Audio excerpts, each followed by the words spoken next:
Good evening, everyone, or afternoon. Welcome. I call this meeting of the Committee of the Whole, Tuesday, February 13th, 2024, to order. Chiche Hoch Tlaman Kaimu Asna Te Egije. I acknowledge the Tlaman people and Tlaman territory over which they've governed and stewarded since time immemorial. We've got some items on the agenda tonight that people have strong feelings about, and there's a few reminders that I want to make clear before we begin. Council here is here to conduct a meeting and make decisions about how our community is governed. So please help us do that in a couple ways. We've got some signs in the audience. Signs are generally fine. Just keep them down so everyone can see. No cheering, clapping, booing, or talk back like that. So none of that.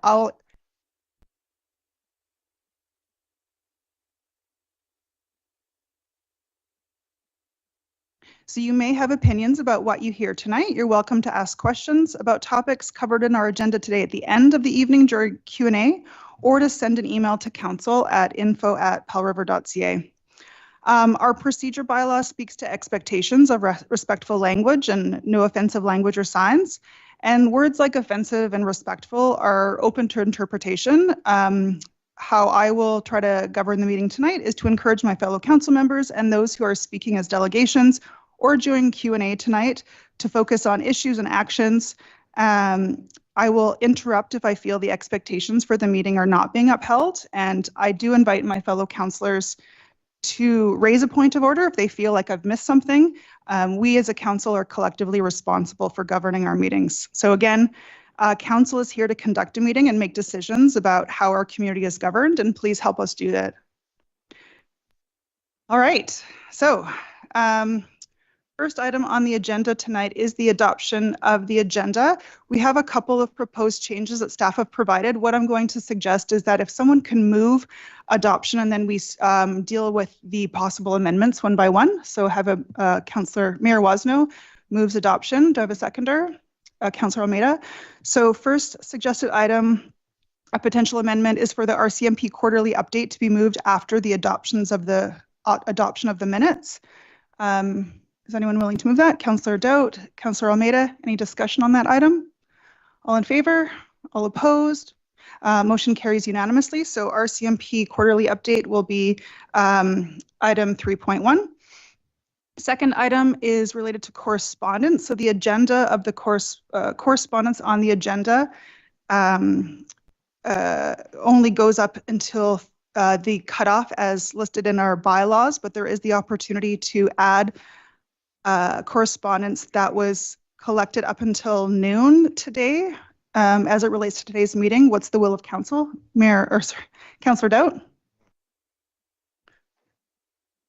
I move to include that package of correspondence. All right, seconder, Councillor Elliott. Any discussion on that item? All in favor? None opposed. Motion carries unanimously. There were two prospective additional delegations that you see on the list. The second one is no longer interested, but we have one delegation that was scheduled for this Thursday that would like to come tonight. Delegation Robert Murray regarding division caused by the name change. What's the will of council? Anyone want to make a move? Councillor Mayor Wasno? So move to amend this agenda with moving the delegation to tonight. Yeah. Councillor Almeida seconds it. Any discussion on that item? All right. Councillor Elliott. Just a question. Yep. Do we now have a clock that helps us monitor the time for delegations? Okay, thank you. Thank you. All right. Call the question. All in favor? None opposed, motion carries unanimously, or amendment carries unanimously. So back to the main motion, we have 3 approved amendments. And so the original motion will have to adopt the agenda in the package with 3 amendments, moving the RCMP quarterly update, adding correspondence received up until noon today, and adding Robin Murray as a delegation. So Robin will be 3.5 now because the RCMP is in there as well. Robin, Mr. Murray, you're here tonight. Great, thank you. So we have the amended motion on the floor. All in favor for the amended motion? None opposed, so motion carries unanimously. Next up, we have adoption of the minutes. Any issues with the minutes? Can I have a mover for acceptance? Councillor Elliott moves to adopt. Councillor Southcott seconds. Any discussion? All in favor? None opposed. Motion carries unanimously. All right. First delegation is one of the amendments, which is Staff Sergeant Weeb for the quarterly policing update. Welcome.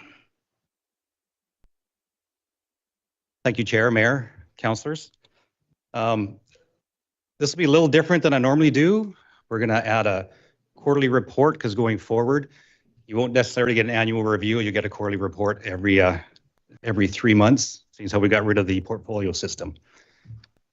So before I start on that, I'd like to introduce our newest team member.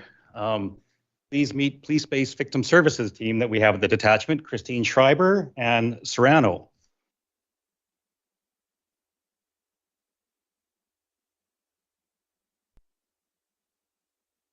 This was a several-year process, and the amount of work that Christine put into getting a PADS dog here in Powell River is amazing. From interviews to home visits, it was quite the feat, and I'm so proud of her, and I'd like to have her say a few words about Ron. Thank you. Serrano is a 2.5-year-old black lab. He is bred and trained by PADS, which is Pacific Assistance Dogs, to be an accredited facility dog. So he does victim services with me, and he will attend police statements. He'll go on the stand with vulnerable witnesses and just generally offer emotional and emotional support to victims of crime and trauma here in Powell River. Yeah, that's about it. But thank you very much.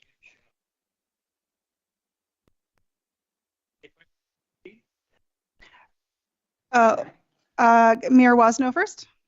I'd just like to thank Ron. After we played together at the start of the meeting, I feel much more relaxed. Lovely. That's exactly what he's supposed to do. Wonderful.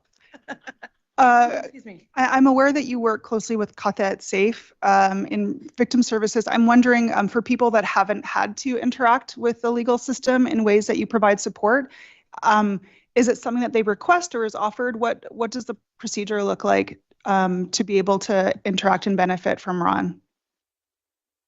All of our, well, I'm pretty loud. I think I don't need the mic. It's for viewers online as well. Okay. Most of our referrals, 90% of our referrals come from the RCMP. We get some from the hospital, but we do take self-referrals too. So victims of crime who want supports through the court system, want supports in with the RCMP, you know, giving statements or any kind of finding community resources.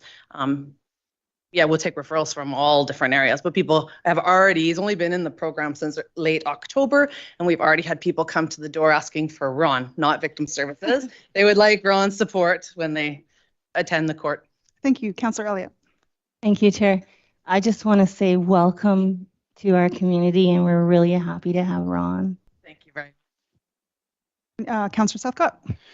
Yeah, thank you. The library has this amazing Reading to Dogs program, and I'm just wondering if there's any connection, I mean, other than the intuitive one, between your program and that one.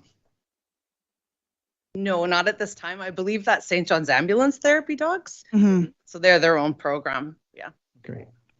We have teamed up with also the Ministry of Children and Family Services too. And so Ron has participated in some, he's supported some youth while they're being interviewed by social workers out of MCFD. So we are open to working with other agencies as well. And all of the victim service offices out through Kathet Safe. They are our contract holder and funder, and so they are financially supporting Ron's role in the community. Fantastic. Seeing no further questions, thank you, and I'll pass it back to Staff Sergeant Weeb. I do want to thank the city. You do fund a good portion of that dog and some in-kind contributions as well as office space. So thank you for that. So like I said, this is a quarterly report, so it's a little different. I'm going to kind of fly through the quarterly reports because after that, you're going to get the annual review that has the total numbers for the year. So this quarter, October to December, we responded to 1,584 calls, represents a 13.6% increase over the previous quarter in 2022. Some of the normal files and non-criminal files for that quarter, check well-beings were up 50%. We responded to 178 in that fourth quarter. Mental Health Act complaints were down 11%. Unspecified assistance, which is really when there's no other thing to categorize it as. Non-criminal is just someone calling for help. Those are down 58%, and missing persons reports are up 40%. For the crime numbers, property crime for this quarter is up 42%. Year to date, it's up 16%. So the issue with quarterly numbers, they can be skewed by crime sprees. So you can see that they can be up significantly in that quarter, but sometimes they kind of trail off for the entire year. So a good example is bike thefts are up 140% in the fourth quarter, but year over year it was down 39%. So take that as a grain of salt when you get the quarterly numbers. Residential B&Es were up 150% in the fourth quarter, a total of 10 reported. Business B&Es were up 50%. Other B&Es, which are sheds, compounds, detached garages, were down 85%, sorry. Theft under $5,000 were down 7.6%, shoplifting up 15% or 50%, and theft from vehicles up 63%. Overall, persons crimes were up 22.5% in the fourth quarter. Common assault was up 48%. Extortion was up 33%. So you hear extortion in small city Powell River. Well, that's directly related to the online extortion. When you get mixed up with someone you don't know, you may share some photos or something online that comes back to bite you, and that's actually considered extortion. So that's 99% is the online portion for extortion. Sex offenses are up 57%. Harassment is down 12.5%, and uttering threats are up 4%. Overall, drug offenses are down 33%, by and large to drug decrim.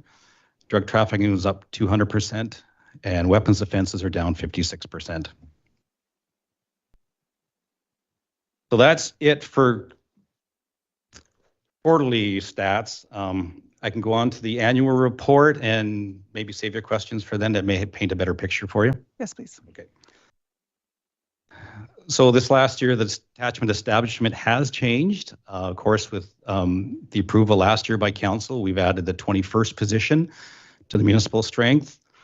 The 22nd position that was also approved is still in with the province to get signed off on, then it has to go to the feds for them to sign off on as well. Provincial business line has not changed in 2023. It remains at 8, but I can tell you as of just this month, they approved 2 new positions for Powell River. So the province is now up to 10 for a complement here. So once all those bodies are at the detachment, it'll be an exceptional relief to the workload of the existing members.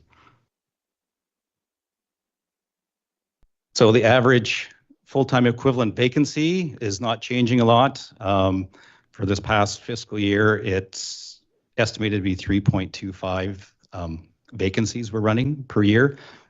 Over that 6-year period, we run about 3.5 FTE vacancies the entire time. So that's why that matters is each one of those vacancies represents a savings of about $158,000 to the city. So sounds good in principle. It doubles the workload on our officers, leads to burnout, and leads to increased overtime costs. So it's not a total one-for-one savings. Overall calls for services in 2023 were up about 5% at 6,443 calls. As you can see over the 5-year average, it's starting to creep up, not quite reaching 2021 levels, but it is on the increase. Of course, that is a total call volume for the entire region. So the city represents 76% of that call volume, while the provincial areas contribute 1,555 calls to that. So 76% to 24%.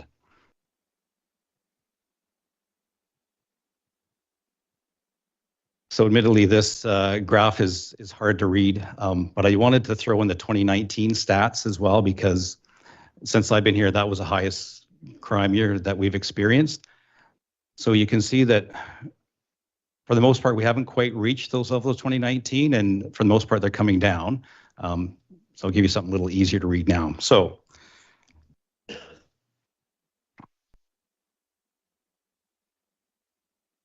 overall, so these are common stats that we kind of compare year over year to see how the community is doing. So break and enters overall are up 31%. And one of the biggest complaints that we hear is the amount of theft going on in town, but theft under is actually down 17%. Assaults are up 21%. Impaired driving is down 33%.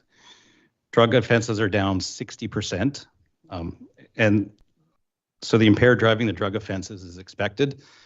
That's based on proactive work. So of course, the less members we have, the less proactive work we can do.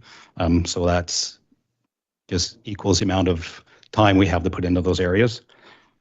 And mental health act files are gone down 5%. So it's good to see that those are declining. But as we'll see later on, there's other areas that are starting to tick up that could be semi-related. Crime Severity Index. This is what the Government of Canada puts out. It used to be what Maclean's magazine listed as the most dangerous cities in Canada, but they don't do that anymore. It's too bad because it saved me a lot of work from stats, which I'm not really good at. But ultimately, in 2022, that's the most recent stat, we returned to 100 out of 326 municipalities. Those are back to 2018 numbers. So I'm happy to report that. As you can see, the violent CSI and the normal CSI is not quite what it was in 2018, but it's also coming down from the numbers in 2021, where we ranked 41st out of 326 and rivaled cities like Nanaimo. So we're going in the right direction. Keep our prisoners. Our prisoner count continues to go up. Last year, we housed 289 prisoners. Why does that matter? Because prisoner costs are 100% cost to the city. The province gives a very small stipend back per prisoner and doesn't nearly cover all the costs incurred by the city for these prisoners. It's also a big liability to the city. So when we can find ways to house people elsewhere, we certainly do that. Trends for 2023, very similar to what they were last year. The courts. The courts have put a huge amount of pressure on our resources. They no longer do in-person hearings, bail hearings at the courthouse. They make us take them to a room in the detachment where they get conference called into lawyers and justices. So if they call late, our members are sitting in a room for a very long time waiting for a call. Then we have to sit there during the hearing all just to make sure that the person stays on the phone. So it's not ideal. Provincially, it's been brought up between RCMP headquarters and Attorney General, and hopefully we'll get virtual bail where that cannot happen to us and the sheriffs can take over that service. Check well-beings are up 28%. So 584 calls last year were for check well-being. That could be you haven't heard from a loved one for a while. There is someone acting different on the street, a multitude of things. Those calls continue to go up. And as you can see, it's almost 10% of our call volume right there. Priorities for last year, conducted initiatives and efforts in road safety, crime reduction, reconciliation, and employee wellness.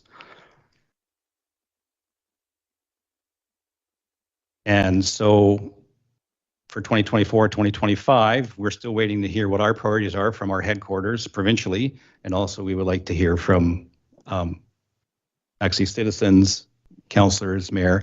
I apologize last year. So now I will direct your ideas through to the CAO, to me, and that'd be perfect. So it's quick and dirty, but any questions, I'd love to answer them. Thank you.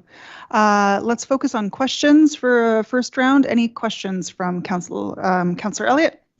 Thank you. So I know we talk about this a little bit each year, and I wanted you to maybe help us again explain to the community how we manage our vacancies at the detachment and why we're not able to always fill those. Sure. When an officer goes off sick more than 30 days, they go off payroll. The city doesn't pay for them, so we have those salary dollar savings, but they still occupy that position. Because our staffing process can take years to normalize, if we brought somebody in to fill that spot and that other officer came back unexpectedly, the city would be paying double. And the city can't operate like that. We can't operate like that. In a perfect world, maybe if you wanted to foot double the policing bill, I don't think that's actually something you want to do though. So we manage how we can. We will bring provincial resources to cover. Of course, it's a hybrid detachment, as you saw on the establishment. So we have provincial and municipal resources. We work hand in hand to provide a service to the whole region, so we can have provincial resources work within the city as well. Thank you. Thank you. Further questions? Councillor Plum. Thank you, through the chair. Thank you, Sergeant, for this recent update today. It's kind of very interesting. A couple of things that jump off your stat sheet and increases. One being vacant entries that seem to be up this present year. The other one, if you could explain, is kind of baffling to me, and that is the increase in vehicle theft in a small isolated community. How does that work? Sorry, so that's one stat I did not put up there was just theft under. I didn't put on vehicle thefts. Our vehicle thefts are low. Often it's parties known to each other. Often it is a lesser crime called take auto without owner's consent, which could be a family member not permitted. Lots of people report their vehicle stolen and it turns out it wasn't really stolen. So it's, out of all the stats we have, I can say we do not have an auto theft problem. We do have the theft from vehicle issue that spikes every once in a while. I just had to ask the question with what's going on back east in Toronto and elsewhere. Yeah, we don't see that, the high end stuff. No, it's joy rides. It's yeah, several reasons, but it's not high end for profit thefts that take part here. Thank you. Other questions from council? Councillor Southcott. Thank you. Are you still, are your members still spending significant time monitoring mental health patients in the emerge before admission? The most updated numbers I have, we're averaging 60 minutes at the hospital. Per day? Oh, no, 60 minutes per patient that we bring in to be assessed. Okay. So that can be almost 295 as you see from the mental health complaints. Right, thank you. Thank you. Other questions of council? All right. So I think we may be done. With questions, but I'll open it up for any discussion. Any comments that councillors want to make on this topic? Got one question of staff. I know that this council previously endorsed advocating for a pact in this community. I know you had shared your support of that, Staff Sergeant Weeb, and it sounds like the province is still delegating. I'm wondering if because the mental health stats are so high, there's such a huge proportion of the call volume, whether it's worth sending one more reminder to the Minister of Mental Health and Addiction that we're keen still, given that we do measure mental health calls and it is such a large proportion. So I don't think, do I need a motion there? Because we've already endorsed that, but maybe just a reminder email? Through the chair, we can just follow up with a reminder. I don't think we need a motion. Okay, Thank you. Thank you. And one other comment that I wanted to make is I really appreciate the year-over-year comparisons because we're a smaller community. For some of the offenses, the percentages seem dramatic, but the numbers are quite small. So if something goes from 5 to 6, that's a 20% increase, but then the number change is small. And so when the numbers are small, it's helpful to focus on the numbers. And then the percentages are quite helpful year over year in my view. Councillor Almeida. Thank you, Chair. Just to piggyback on your thought of following up with the ministry, since the staff sergeant's provided his report, I don't know if our letter included this last year, but maybe just including our numbers and percentages of calls that might help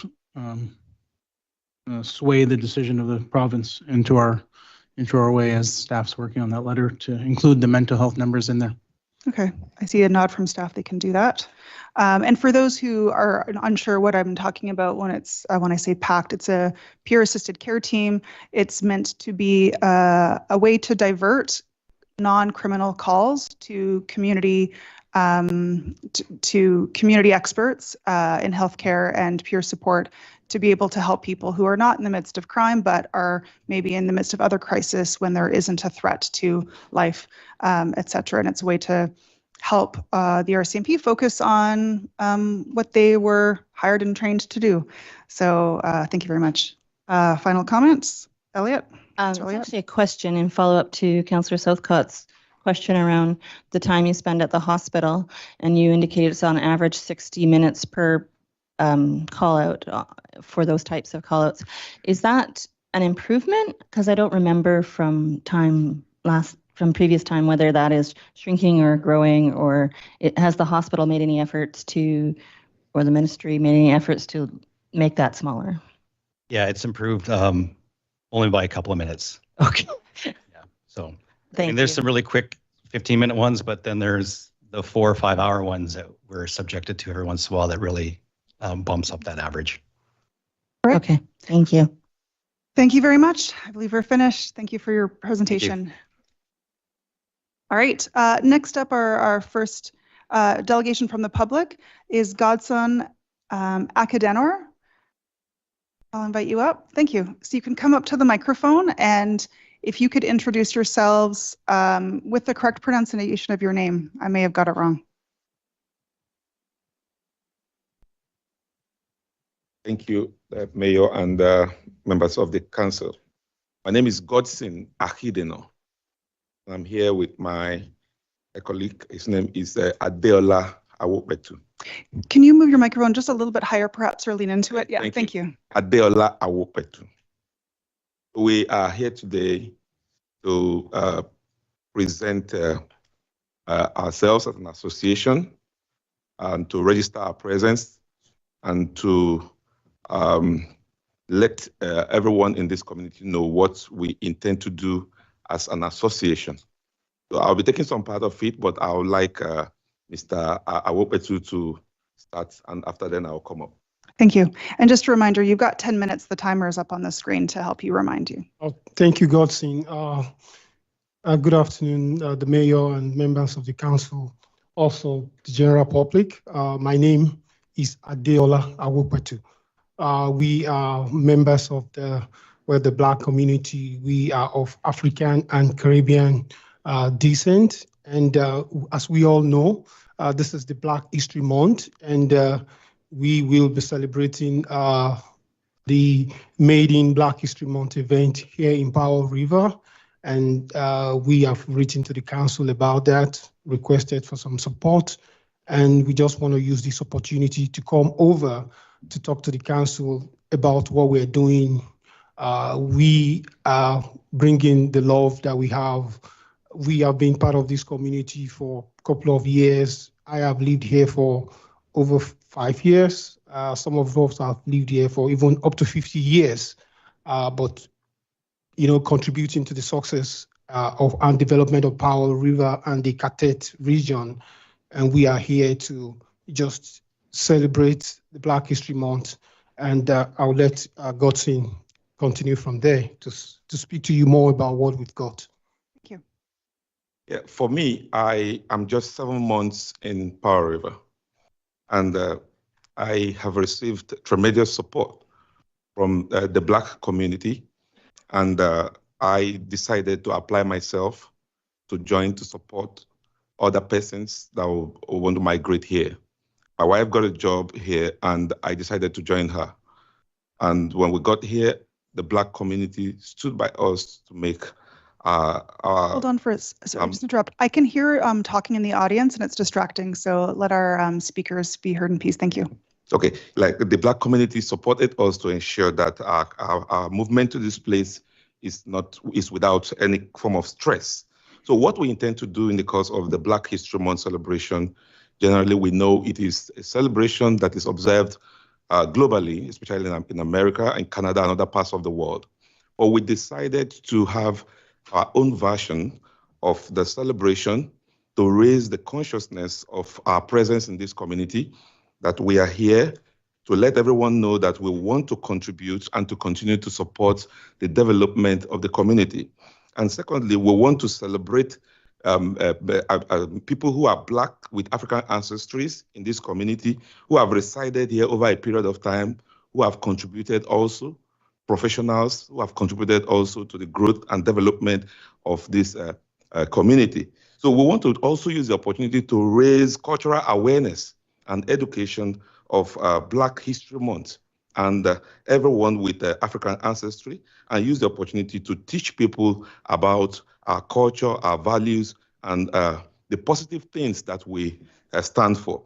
So we are using the opportunity to invite members of the community. We've started advertising already, promoting it in the newspaper to let people know that we want to promote diversity and inclusion of people, to also promote the cohesion of Black people and in this community. So we are asking for the support of the council, and we are asking for the support of the community, because at the end of the day, it will continue to strengthen the community bonds of everyone in this place, and it will impact positively in the community. So we are urging the council and everyone that is part of this community to know that we are here, and we want to ensure that we do our best to promote peace, unity, and help everyone who may be in need, people who might want to move into this place maybe in the future, other migrants who want to come work in this place, who want to be part of their lives, help them settle in properly as time goes on and on.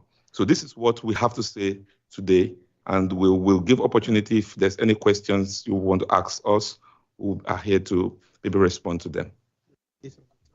Okay, yes, sorry, I omitted something. The event will be holding at the Carson Community Club along Joyce Avenue. I'm not very sure of the number, along Joyce Avenue, and it's going to start by 12 noon, February 24th.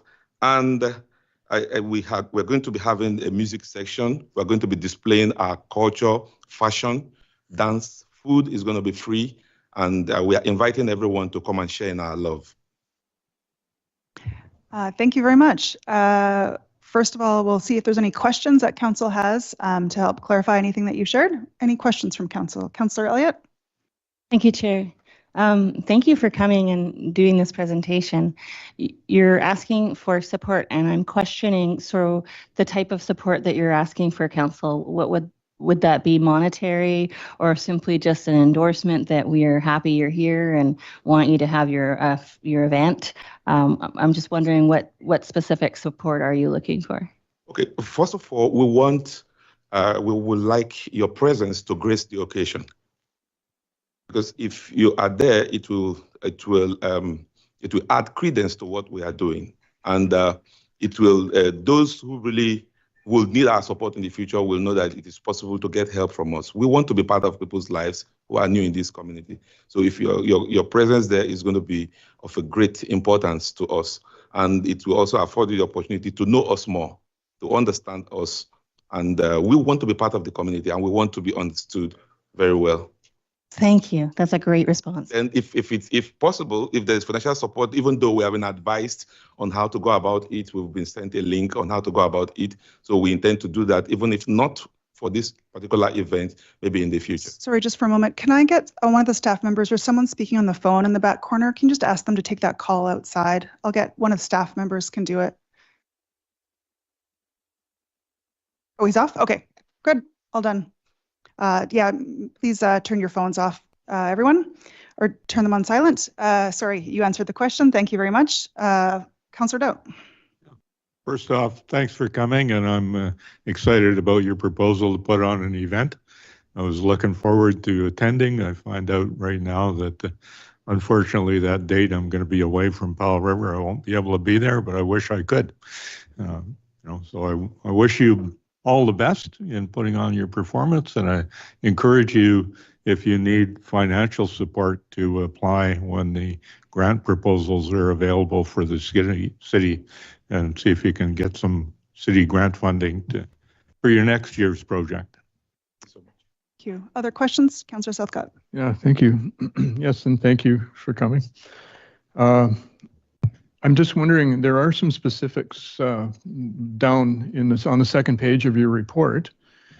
And I'm wondering if there are specifics, but they're not very specific. They are sort of more general mentions of financial support, promotion and outreach, resource sharing.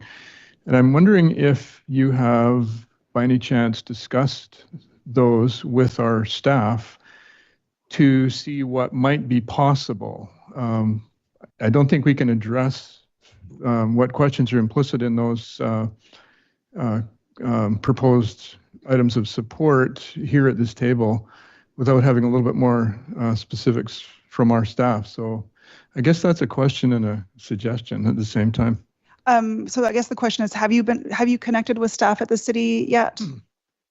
We've been here, I think, about twice. Yeah. Okay. I'm wondering if council or if staff, if there are any specific people that would be helpful to, obviously for the grant application process, there's a possibility, but I know that staff sometimes meet with community groups just to get a sense of what's going on in the community. So who might that be? Through Councillor Isaacson to our delegation, Callie Matthews, who's sitting to my right, will be supporting what's called a grant and aid. And so you can speak with her maybe after this meeting in another setting. So thank you. Yeah. Ms. Matthews' work portfolio includes partnerships and also communications. And so there's maybe a couple of tie-ins there. Other questions or comments from staff or from council? I will make a few. So just a reminder to the public, Saturday, February 24th, 12 p.m. Carlson Club. Do I have those dates correct? Do you have a sense of how long it will last for? Like if people show up at 3, will there still be things going on? Well, we actually have made arrangements for specifically food. So what we intend to do is we want to ensure that the refreshment continues. But when it is exhausted, we'll have to draw the curtains. Yeah. Okay, so there's food and beverage until they run out, and then people continue to support on their own. So if people are interested in supporting either, financially with a donation, maybe they have an in-kind, like a business wants to support you with a gift certificate, or if someone wants to help with the organization, how might they reach out to you? Yes, we have our phone numbers stated in our proposals, and as well as we have flyers and online and newspaper publications as well. The phone numbers and emails are there. Okay. Is there an email address that you prefer? I see powellriverblacks@hotmail.com. Is that a good place to reach you? That is very good. Okay, so if there is community support, and I know from my experience with community events, it's sometimes helpful to know how much support you have earlier on. So if there are those that want to make donations, make them early so you have some confidence going in. I think that's all for me. Thank you so much for your presentation today. Appreciate it. Welcome. Thank you. All right. Next delegation, Cheyenne Ashton Hopkins and Emmy Corbett. You are up next. So we've got.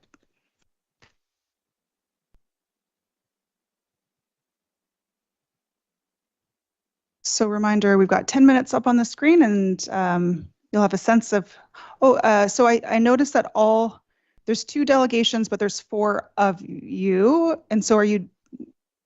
Just stand as a group. We're all kind of presenting the same thing, just 2 separate delegations. So each delegation gets 10 minutes. And so, okay, so. Can they just stand there? They're welcome to stand there. Yeah. Hello, my name is Emmy, and I'm here today to express my deep concern about the January 30th, 2024 Committee of the Whole meeting and the racist remarks around the possible name change of our city and when Jim Palm mocked the Ayajutham language. Our community should be one of inclusivity, acceptance, and empathy. I'm disheartened and ashamed of City Council for not intervening immediately because the tolerance of racist remarks is unacceptable as well. The racism is not only reflected within council chambers, but in the community as well. While many people wrote to express their support of the Clahaman Nation and try to hold Jim Palm accountable, there were some who wrote in support of their actions. To some in the community, the comments made may seem small, and the intentions were not to harm anyone. Some said that it was, quote, technically not a political discussion, end quote. However, these behaviors are dehumanizing and normalize racism in our everyday actions, beliefs, and systems, which is the exact product of settler colonialism.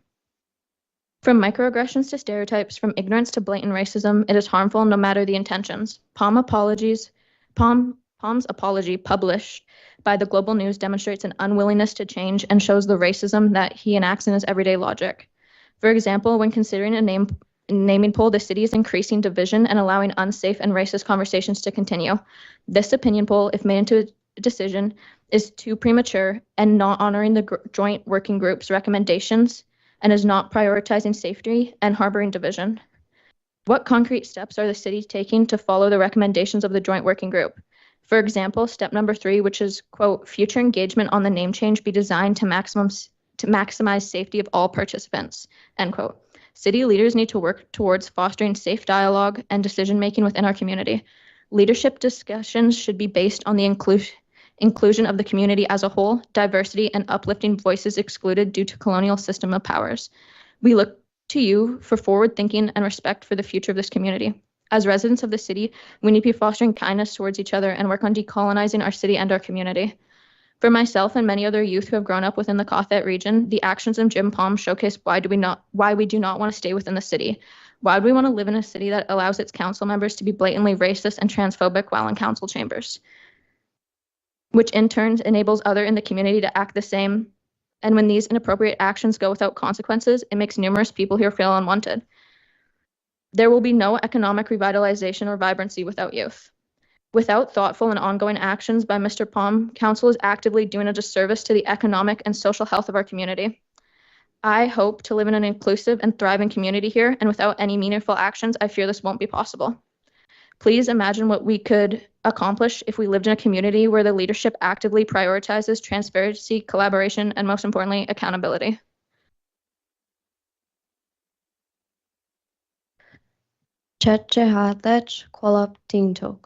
I thank you all for coming today. My name is Cheyenne Ashton Hopkins. My pronouns are they, she. I am a queer youth who has lived in Teesquet since I was 5 years old. I'm a community support worker and small business owner here. As I stand before you today, an ally to the Tla'amin Nation and Indigenous peoples around the globe, I'm a settler, and I share my unwavering support for any decolonization efforts, including changing the name of the city away from a colonizer that participated in systems of genocide. There is a pattern of disrespectful behavior Jim Palm has displayed during his time serving the city. We're here looking for accountability as concerned citizens of the city and to address the effects of Jim Palm's actions regarding, but not limited to, the January 30th, 2024 Committee of the Whole meeting.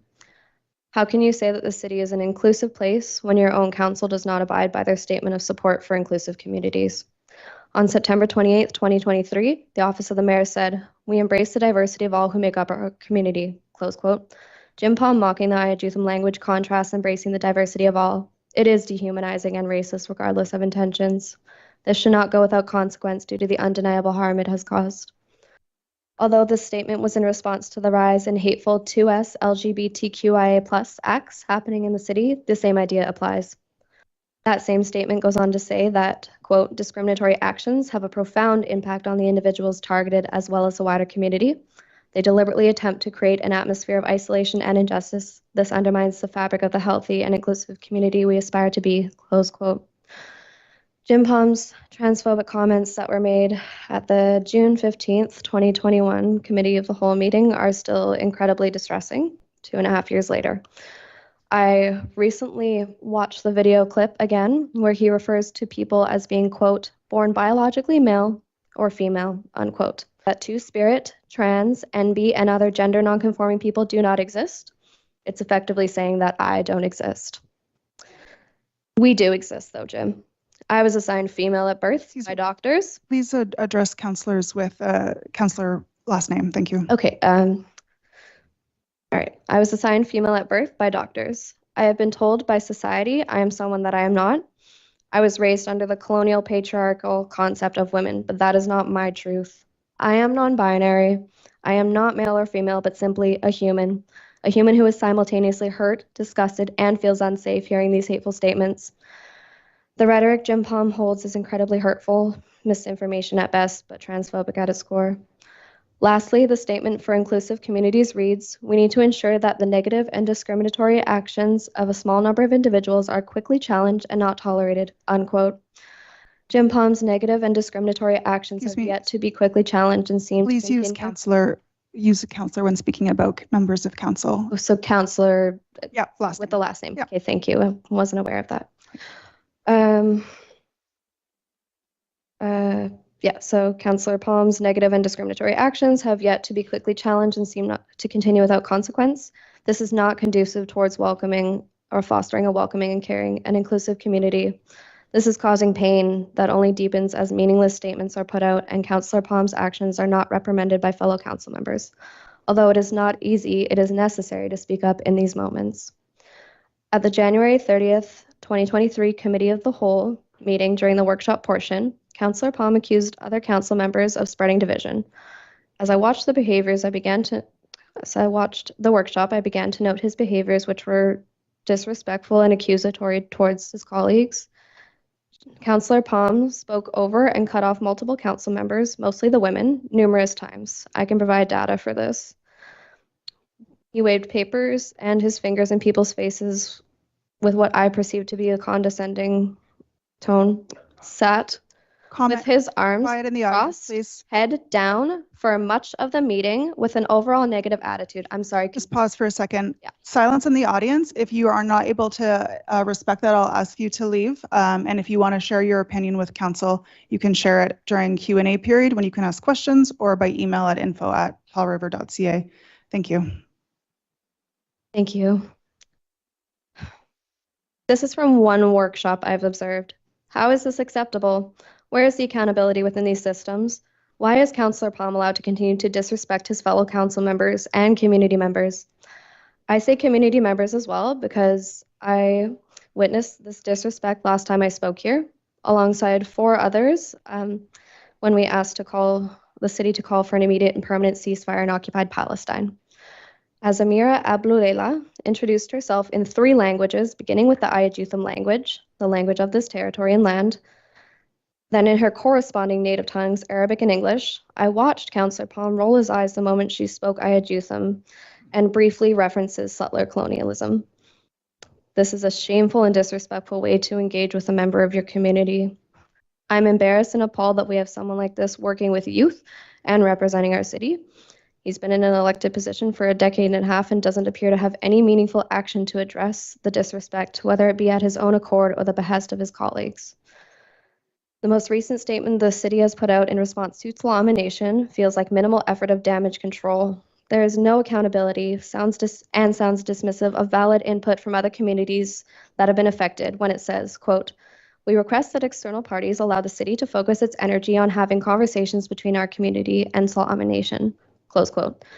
We hear this harmful impact echoed in the news release from First Nations Leadership Council in response to Councillor Palm's mocking the Ayajutham language. We think this is a valid and essential request considering you're all elected representatives setting an example in the community. Quote, there is a Jim Palm in every town across BC, and for this reason, we urge the Union of BC Municipalities to engage in anti-racism education training for all its members, unquote. 26 seconds. If racism, transphobia, and sexism and overall disrespect for people unlike him is what Councillor Palm is allowed to continue to represent, then it is inevitable this behavior will become normalized in the community. We are asking for 4 things today of council. Jim Palm makes a personal apology himself. for Makanaya youth and language. 2, that council members and mayor make efforts to attend relevant educational workshops on topics that promote inclusivity for the community. Excuse me, no speaking from the audience, please. So your time is up. I've asked several times for silence from the audience. If you are not able to respect that, I'll ask you to leave. Council here is responsible for upholding the conduct of the meeting. And so your time is up. It sounds like you're near the end, but I'll look to council. Is there unanimous consent for this person to continue? I'm not seeing unanimous consent. So I'll call the question for those who support the 30 seconds to finish the person's comments. Okay, so please continue to finish your statement. So that was 2, and 3, that all council members and mayor attend the restorative justice program offered through Cathet Community Justice, and 4, that the city follows the recommendations of the joint working group. Thank you very much. Thank you. So, and I thank the audience for being mostly quiet for most of that talk. It helps us conduct ourselves. So I invite questions or comments from council at this point of the delegation. Councillor Elliott. Thank you, Chair. I wanted to thank the delegation for coming here today to express how things are impacting you. I also want to acknowledge that the council succeeds or fails together, and we are all responsible for the conduct of each of us. And I take the point that we need to do a better job of that. We are working really hard to figure out how we improve as a council and our function. And I think we are going to do better in the future. I'm not in favor of throwing anyone in this community away, and I do want everyone here to feel safe. All of our councillors and all of our people and the people of our neighboring communities as well. And learning how to do that when emotions are running high is a goal of mine, and I'm hoping most people on this council. So thank you for being here today, and I take your point. Thank you. Thank you. Councillor Southcott. Thank you, Chair, and thank you for presenting. Just a tiny statement before I ask the question that I've got. I think that the 7 of us at this table here represent greater diversity than we even appear to. I think the diversity that is represented by us individually, all of us in our whole community, is greater than we perceive. And I can say of my experience that it's been a journey of trying to figure out things that I didn't understand, and I keep doing it, and I'm not that young anymore. But it's been a journey. Part of it, put this on earlier, because I'm the son of a veteran, and that's been part of my path, to dig into the trauma that I inherited thanks to his World War II service in the Western Front. It was no easy journey, really. And I'm still on that journey too. But I recognize that many of us are on these journeys. This council has had lots and lots of trouble in the past 16 months that we've been working together. But in my view, it's because we've been trying and working very hard. And these are capable people. These people were elected for a very good reason. It's because of the inherent intelligence and genius of those who elected us. And we have a job, and we're doing our best. That comes from my heart. So I celebrate diversity because we're a lot more diverse in this whole community than we look, I think. So the question is, I only have 2 points here. We are asking things of you today. You've made 4 points, but the second one is that all council members attend restorative justice program offered to Cathet Community Justice, but the link doesn't linked to a specific program, and maybe I should have wandered through that website. And I have, and many of us have, and I appreciate this suggestion because very often these kind of programs are not something that's organized within the city or by a city council, but they do come out of the community. And we attend, I can speak for myself, but I'm sure I can speak for others here too, that we attend all sorts of programs to try to figure out how to best hear and represent our community. And it's because of our personal interest. So is there a specific program that's being referred to here? And can you give a little more detail on that?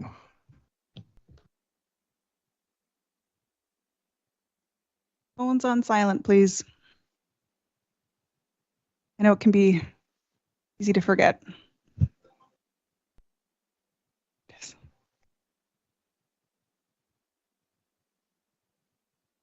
It's all right. Happens to the best of us. All right. Thank you. Yeah, the Cathette Community Justice Program is quite new to me, and we were just looking on their site and what they offer, and they offer diversity and anti-racism training, and I believe in like circle form. So that was kind of what we were thinking.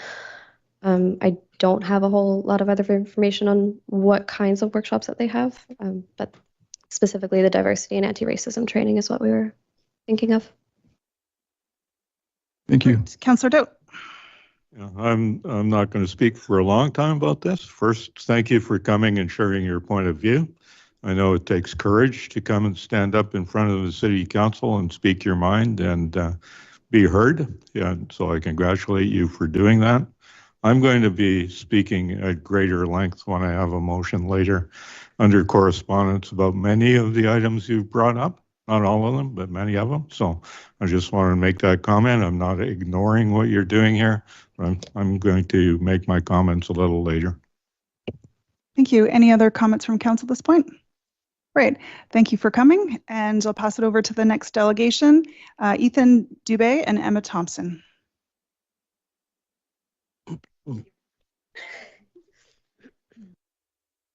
Good evening, everyone, and thank you for having us here today.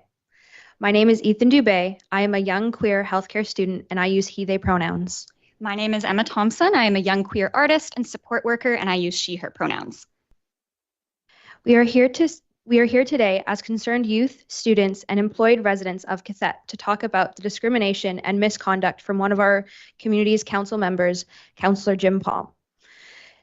To broaden our context, I would like to bring our attention to previous comments made at a committee of the whole meeting on June 15th, 2021, that are trans and homophobic. Councillor Palm is a member of the SD 47 school district and was elected to sit on council to make decisions and speak on behalf of everyone who resides in the city. But with comments made by Councillor Palm, members of our community are made to feel unsafe, unwanted, and overall discriminated against by someone who was put in power to speak and make decisions on behalf of us all that benefit us all. How can we trust that he can do this if Councillor Palm is repeatedly showing hateful speech on council? I believe that Bill C-16 is not being followed by Councillor Palm. To help you understand, Bill C-16 is an act to amend the Canadian Human Rights Act and the Criminal Code. It was initially introduced to the House of Commons in May of 2016 and was passed in June of 2017. It is cited as legal protection for gender diverse Canadians from discrimination, including hateful speech motivated by bias or prejudice. This is an evolved version of the rights of the gay and lesbian community over the years. In the committee of the whole meeting on June 15th, 2021, Councillor Palm states, in light of what's happening in the sporting world where you're either born biologically male or female, somebody that has not got a biological makeup to be able to take female hormones in order to qualify to compete as a female is a great disservice, end quote, and continues to be disrespectful to transgender athletes. As a transgender athlete myself, I found these comments to be very offensive and discriminatory and in direct conflict to Bill C-16. We are supposed to feel safe to be who we truly are, and we are supposed to feel safe to be able to express that. But being a part of the LGBTQIA2S+, we are made to feel unsafe and unwanted by our equals because people in power, like Councillor Palm, show our community that treating us with disrespect and discrimination is okay and that there are no repercussions for these actions. On top of homophobic and transphobic comments, Councillor Palm follows it up with, "There's going to be a groundswell, and it's not going to be led by women because they are shut out."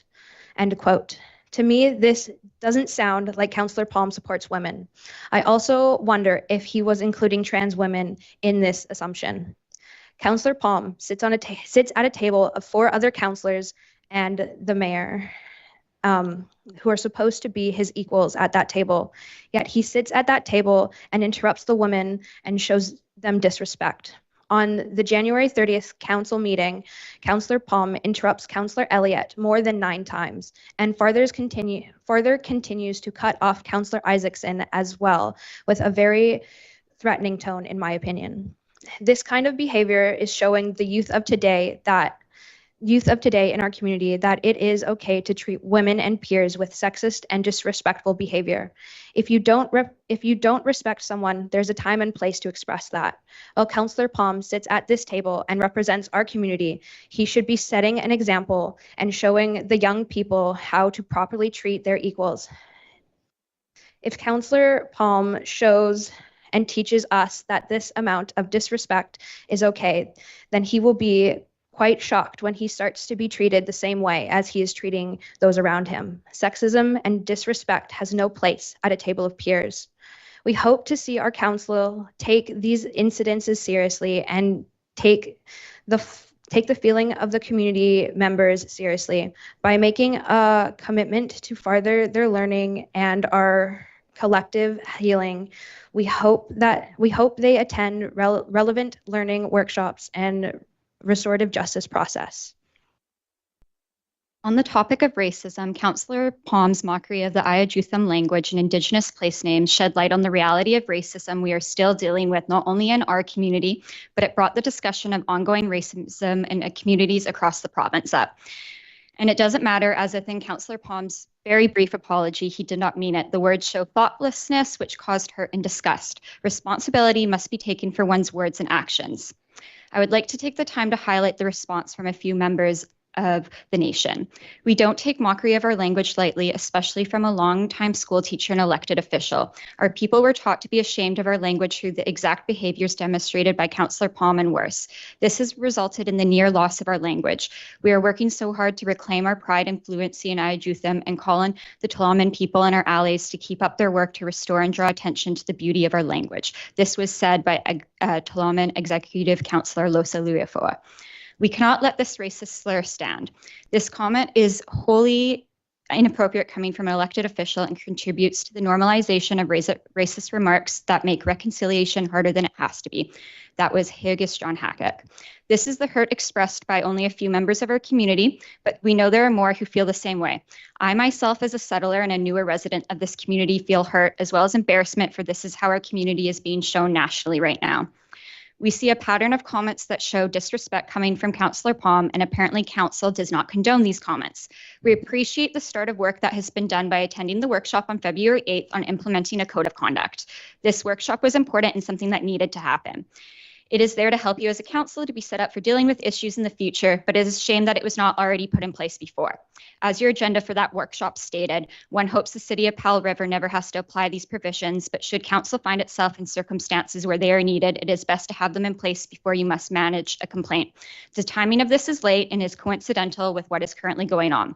Though late is better than never, I do urge you to step up to the plate and keep the ball rolling, as they say. We would also like to see ongoing commitments and outcomes to reconciliation, learning, and respect. We also hope this incident is able to at least highlight the importance of keeping safety and respect at the heart of the name change, the importance of real action towards reconciliation by respecting the wishes of the nation and the city's relationship with them. Pushing the name change off as long as possible is like trying to keep the wound open and unable to heal on purpose.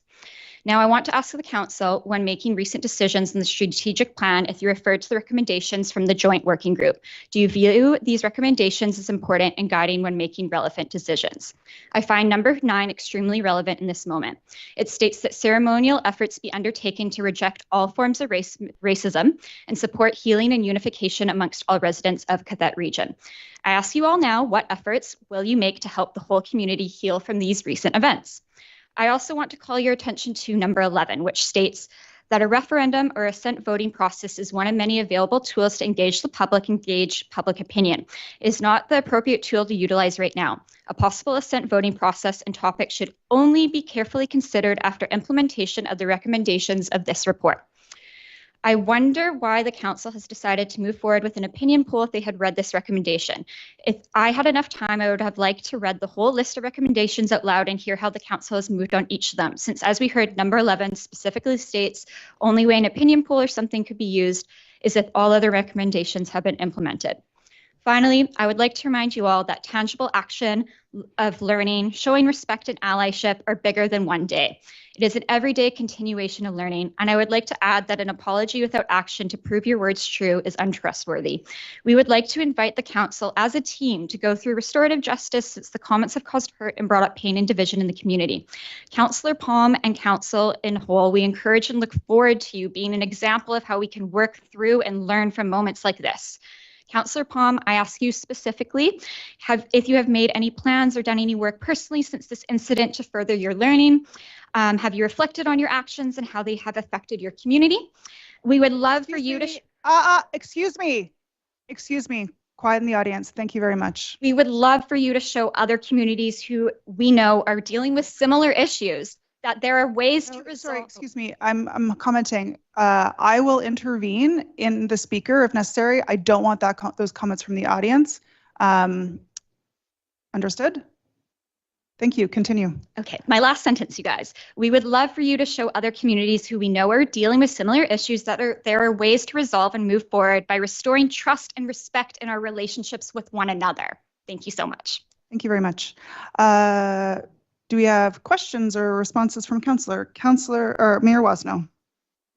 Thank you. I have 2 questions. The first one is for, and I hope I'm pronouncing your name correctly, Ethan Dubé. Yes, that is how you pronounce my name. Thank you. So with regard to your comment about female hormones, have you looked at the evaluation that the Olympic committees have done in terms of fairness to athletes? Yes, I have. As I stated, am also a transgender athlete who have looked into competing worldwide. And I don't,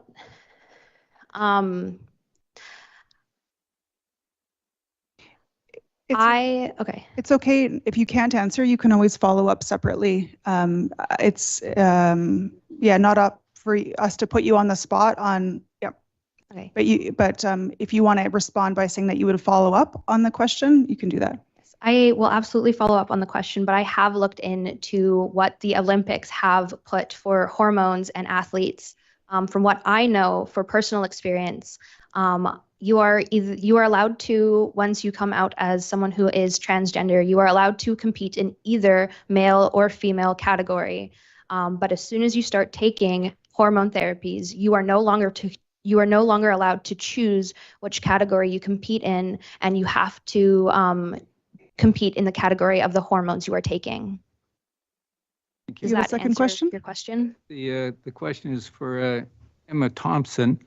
With regard to your comment on evaluating the value of an apology, what is your basis for your evaluation?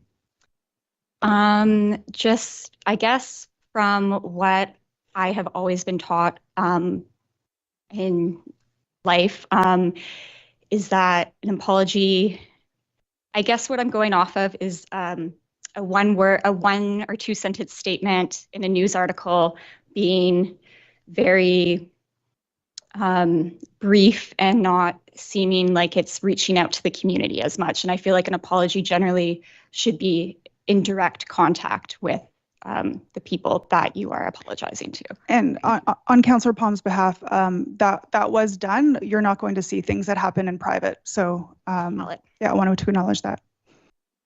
Thank you. Other questions or reactions from council members? Councillor Elliott. Thank you, Chair. So I want to acknowledge the bravery of our youth coming forward in a forum that is hard. All of us here are emotionally invested in our community, and we all have a vision of the future of an inclusive, working together community where we don't feel the way we do today. And it's sometimes hard to stand up and speak about these things. And I'm quite proud of people who are part of our youth in our community who are doing that. So congratulations on making it here, doing the delegation, and being brave about it. Thank you for coming. Final ones. All right. Thank you very much to our delegation. Next up, we have Mr. Murray.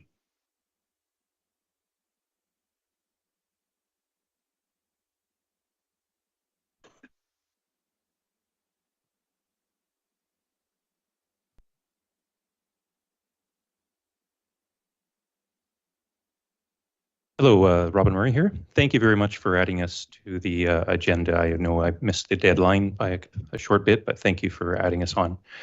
We do have our little group who does have some concerns, and our friend Dean Gerhardt is going to deliver our message. Thank you.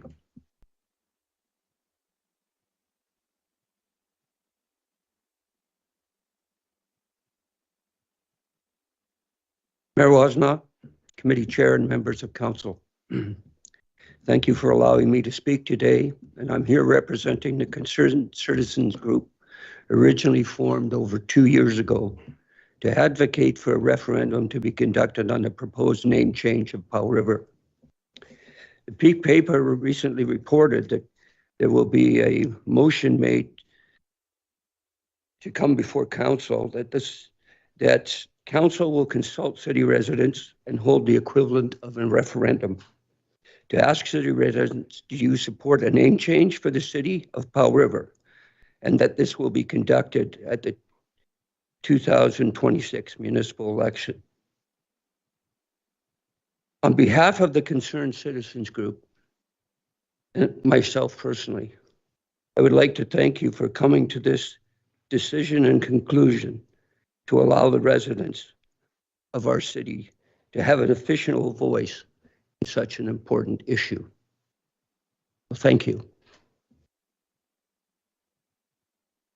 Whereas now, Councillor Palm, I would like to direct my next information towards you. The January 30th committee meeting, Councillor Palm used a made-up word to describe a point in his discussion. I would like to say the following. In my life, my career, I've always used a made-up name to describe a point. At no time was I ever using the name to embarrass, belittle, or offend a person or group.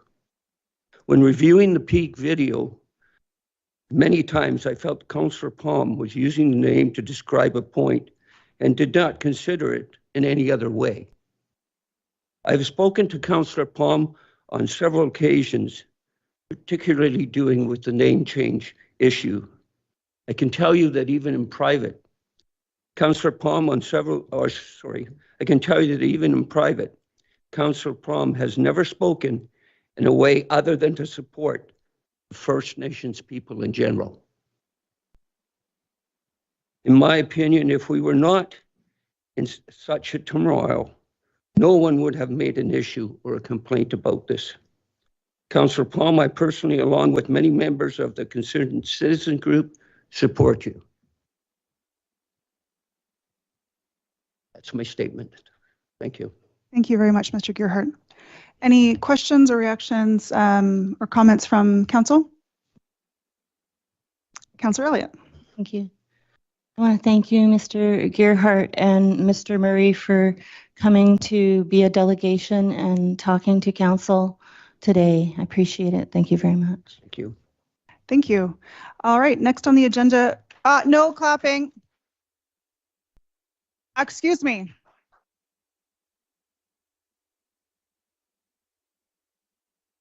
Thank you. Next up is correspondence. We have a correspondence package received, and we also amended the agenda at the beginning to include additional correspondence, which council has received by email, and the agenda will be updated after this council meeting. So we have some comments or thoughts based on the correspondence. Councillor Doubt. Well, out of the correspondence that we have in the package and the amended one that includes all of the most recent, I have a motion to make, and if it's seconded, I'll talk about it. The motion is that the mayor and council apologize for comments made at our January 30th meeting, which served to demean and belittle the language of the Tla'amin people. As I said, if there's a seconder, I'll Seconder, Councillor Southcott. Go ahead, Councillor Doubt. So, my observation when I was at the meeting on the 30th was that Councillor Palm's comments were meant to do exactly that, to demean and belittle the language of the Tla'amin people. Okay, this is my last warning. If this has to happen again where I have to interrupt the audience, we'll go into recess to see if we can find some resolution. But otherwise, I'll start to ask people to leave the chambers if they can't follow the rules of our meeting. Thank you very much. Continue, Councillor Doubt. I apologize personally for not stepping up with a point of order or a point of privilege and confronting Councillor Palm at the moment those words were spoken. I didn't do it. I'm apologizing for it. And I will pledge to everyone who's listening that I will speak up more promptly in the future to keep our language parliamentary. I want to talk about the importance of language in reconciliation. It's not a small thing. It's not a technical thing. It is of utmost importance that First Nations across this country have had their languages lost or threatened. It's an invasion of who a person really is to remove their language. It removes the culture, removes your history, removes everything. It's not a small issue. Language is important to the identity of every individual. That's why there's so many people involved in this discussion. There's been discussion about division in our community. And I'm asking everybody to read all, not just the ones from your friends, but all of the letters in the package that came to council tonight. It talks about our community. It defines our community, and there is division. That wasn't created by a motion to have a name change or a request to have a name change. That division is within the community. I'm going to call a 15-minute recess, see if we can find resolution, and I'll ask for people in the audience, if they're not able to participate respectfully here, that they watch the video from home. It's not okay what's going on right now. I know this has been a challenge for chairs of other councils and mayors and other councils around the community. We need us as a governing body to be able to communicate in ways that that uphold our policies and help us engage in respectful debate and deliberation. So 15-minute recess. Thank you.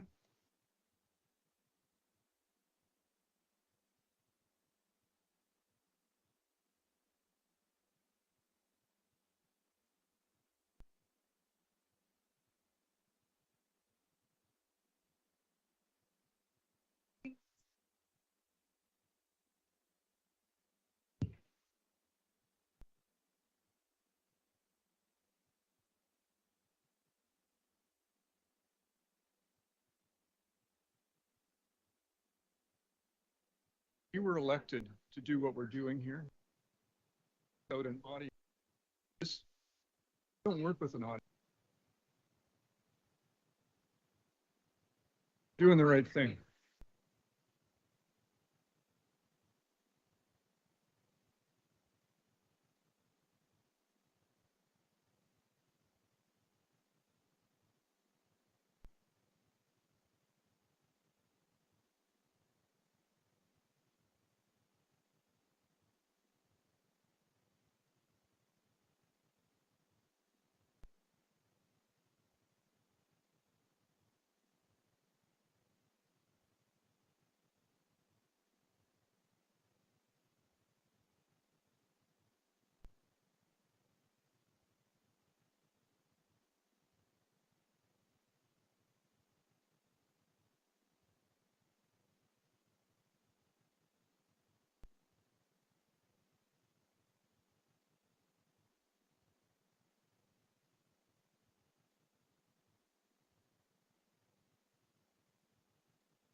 This meeting back to order.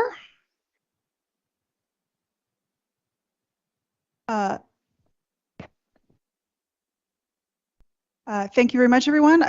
I've given quite a few opportunities for the audience to uphold the guidance that I provided at the beginning of the meeting. And so from now on, when people interrupt, I'll be asking you to leave the meeting. So we have a motion on the floor, and Councillor Doudt was in the middle of sharing his reasoning.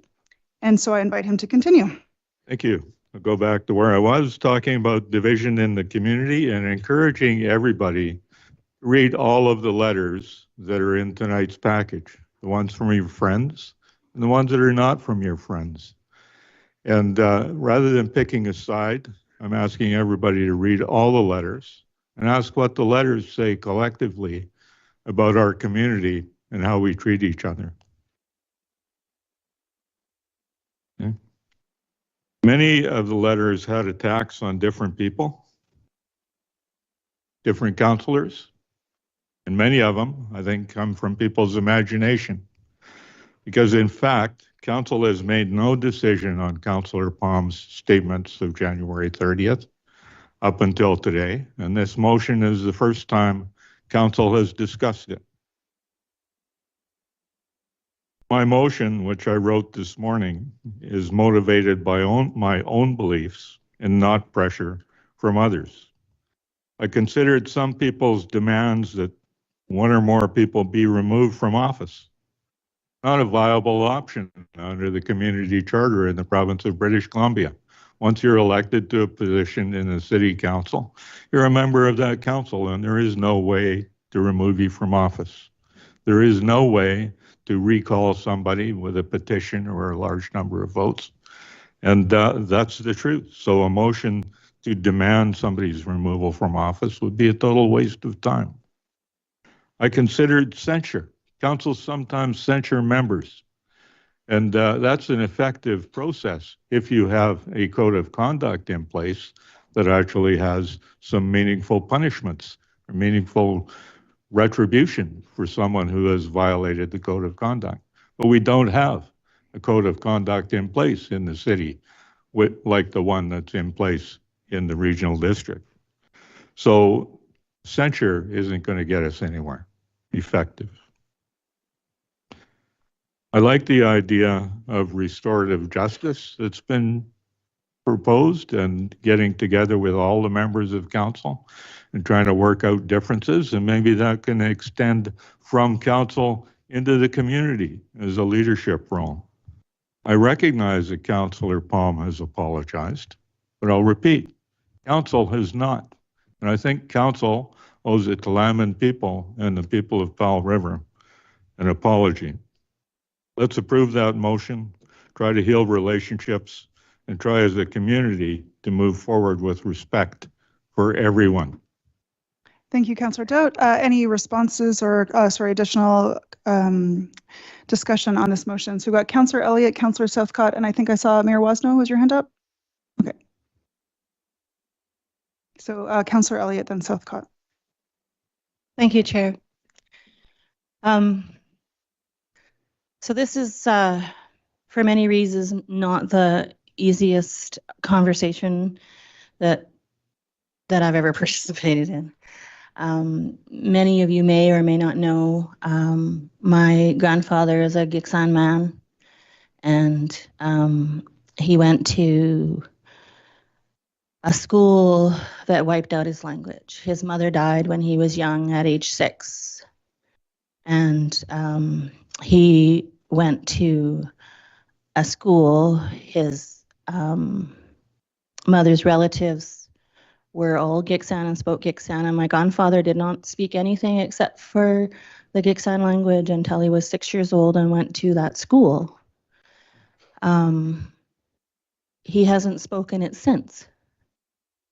He didn't have connection with his mother's family. The school he went to was not an Indian residential school because his father was a white man and put him in a school for orphans because he couldn't support his children and work without their mother. And so he had a school that didn't allow his language, didn't allow him to speak to other people who spoke his language because there weren't any there. He was completely isolated. He raised his own family and revealed to me, you know, in his late 80s, that he had huge regrets that he had not tried to teach his own children the language which he could remember but didn't speak anymore. And he explained how that happened. So to say that words are harmless would not be true. I often try to not react when things hurt me because I want to sit with that and I want to support and uphold all of my friends, my neighbors, my good friend Jim Palm. I support all the people, but I want them to be aware that sometimes when they say things that seem perfectly normal and okay, that it hurts. And I would love for us to implement in this city a way to just say, hey, that hurt me. Could you please not do that again? And I don't know how to help with that. I want to, and I don't know how. So what I wanted to share is that I have a vision that in the future, our communities do not worry about whether you're from Ka'aman or the city or the areas, because we work together and we accept one another and we have jobs together and our economies are shared and our daily lives are full of connectivity and we enjoy each other's company. That's what I hope for our community. For those that think I do not think about what's best for my community, I'm here to tell you I think about it every day, and I'm trying super hard to uphold each and every person who lives here and help us all move toward a community that is less divided. We can't do that if we are discounting one person's pain in order to help another person's pain. My friend Jim Palm and his family have been in a lot of pain this last week. It hurts me. I would never want to hurt Jim Palm. My friends from Ka'aman are also in pain. I am in pain. This is not about the name change. This is about pain. And we as a community need to learn how to communicate with one another and how to respect each other's pain so that we can get to a better place, all of us together. This council either succeeds or fails together. If we're going to apologize, we decide together. We don't decide as one or another. The community needs to understand that it takes time, and if we have not met, that means we have not made a decision about that. Most of us have not commented at all since this event took place. And it's because we're to save those comments for when we can get together, speak with one another, and come to a decision together. I encourage all of us to do what we can to acknowledge the pain that is caused when these things happen and try to learn together, including our friends and neighbors, the Ka'aman, how we restore faith in one another, how we get talking again, and how we do better as we move forward. So yes, I would like to apologize as a council for the pain caused for all involved and for the way we failed to hold a safe meeting for the people in our community. And I would also like to encourage us to get together with our Ka'aman neighbors and break bread, be ceremonial, do the conversations that help repair damages that have been done. I don't think there's a single person in this room today that doesn't care deeply for our community. That's why we're here. As do I and every one of my councillors that are putting so much of their time into working on behalf of the community. Yes, we don't see eye to eye on all the issues, and that's a good thing because neither does our community. If we can figure it out and provide leadership on how to get that done, that can only be good for all of us. So it doesn't really matter what your opinion is. The words you use to express your opinion should not be designed to hurt anybody. And that's what I would like to see. Thank you. Thank you, Councillor Southcott, and then Mayor Wasno. Thank you, Chair. I support this motion, not necessarily for Councillor Doubt's reasons, because I have my own reasons. And I just want to speak to that. I appreciate the words that have already been spoken, both by Councillor Doubt and Councillor Elliott.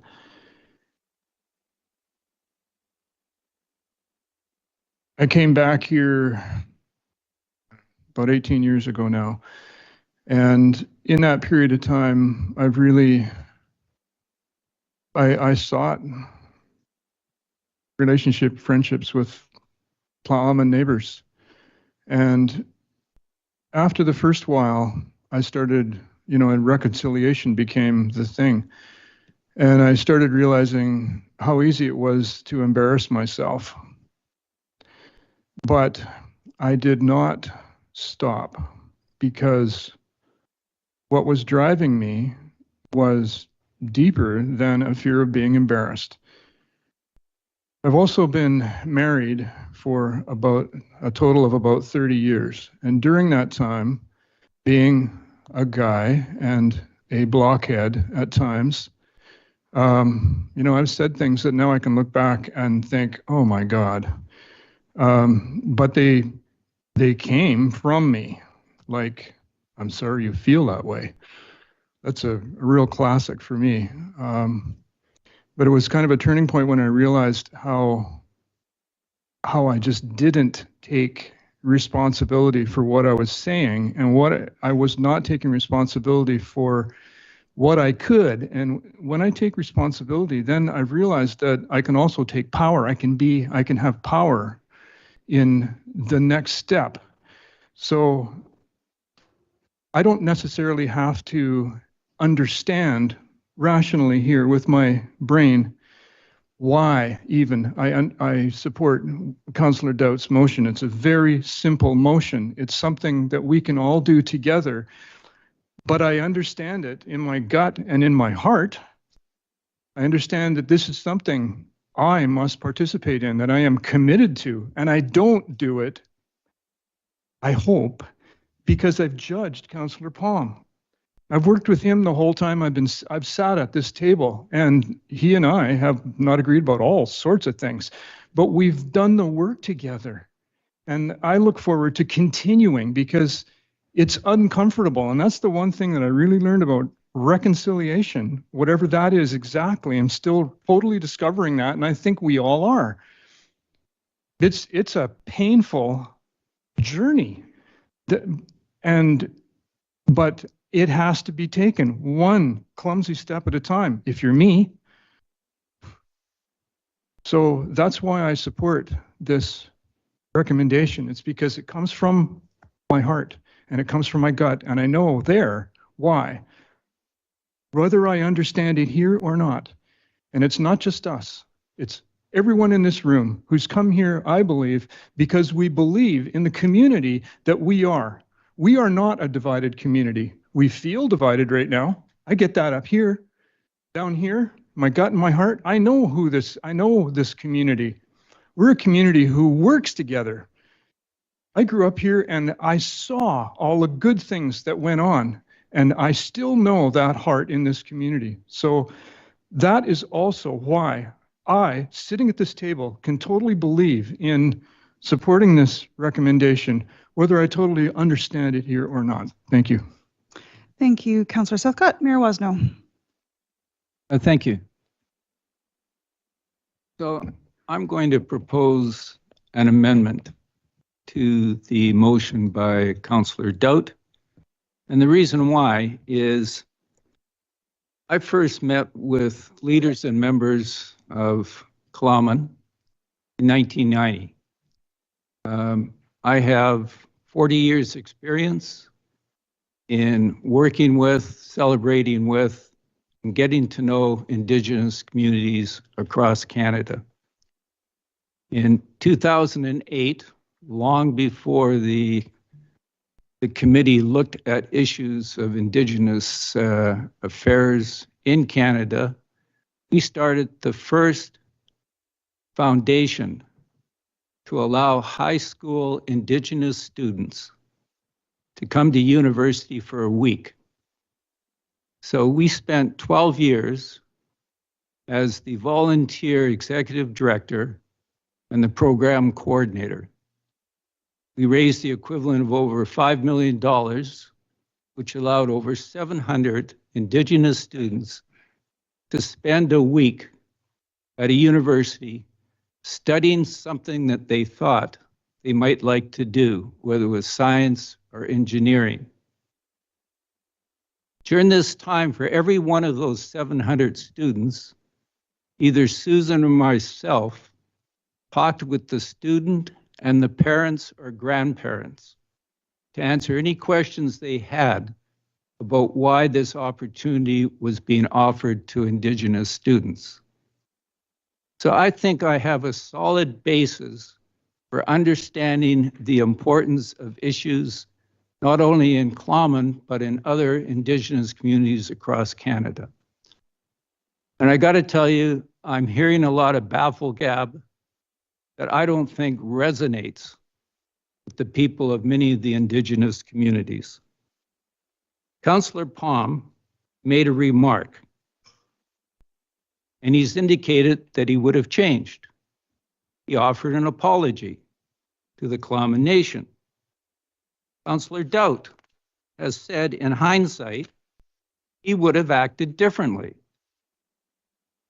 Councillor Isaacson, in a social media posting, said that in hindsight, she should have done something else. So this is clearly a case where in the midst of a very lively conversation, a comment was made. Nobody thought of the consequences at that time.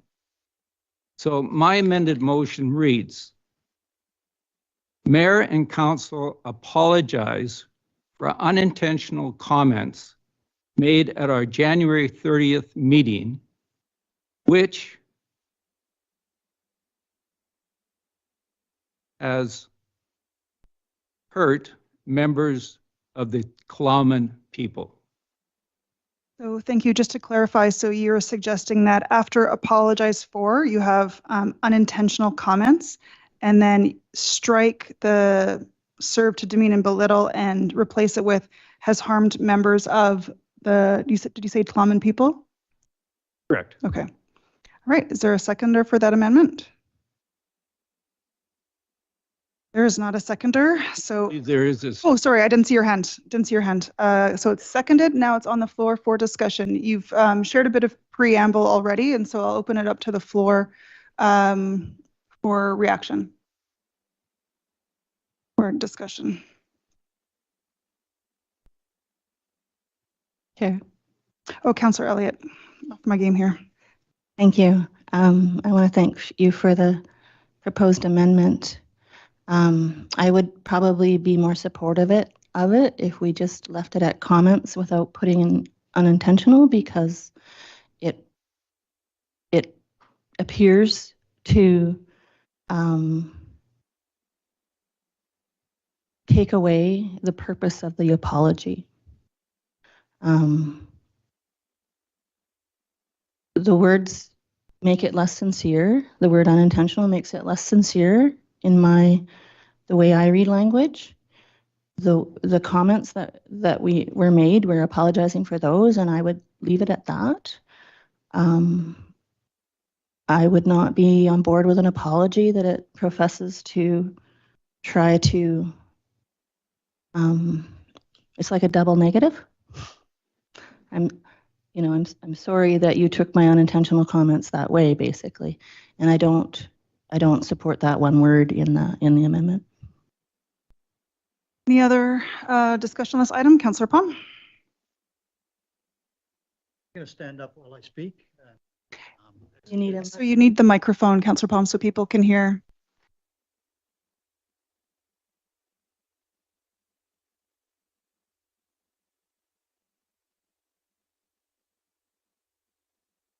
So can everybody hear me? Is that working? Thank you. So first of all, I just want to let you know that I did not mean to cause harm or any hurt to my Cohaman friends and neighbors. There was the only thing that was going through my mind when we had that heated discussion, how can I say something that wasn't hurtful and demeaning? And I'm going to put it in a real short phrase here. When I had said we needed to keep the question on the poll short and sweet, yes or no, so that we can get to first base and a process that is playing out without causing more turmoil. And that was, we need yes or no. We do not need a name. And that's when I stepped in it, when I said a name coming from Cohaman.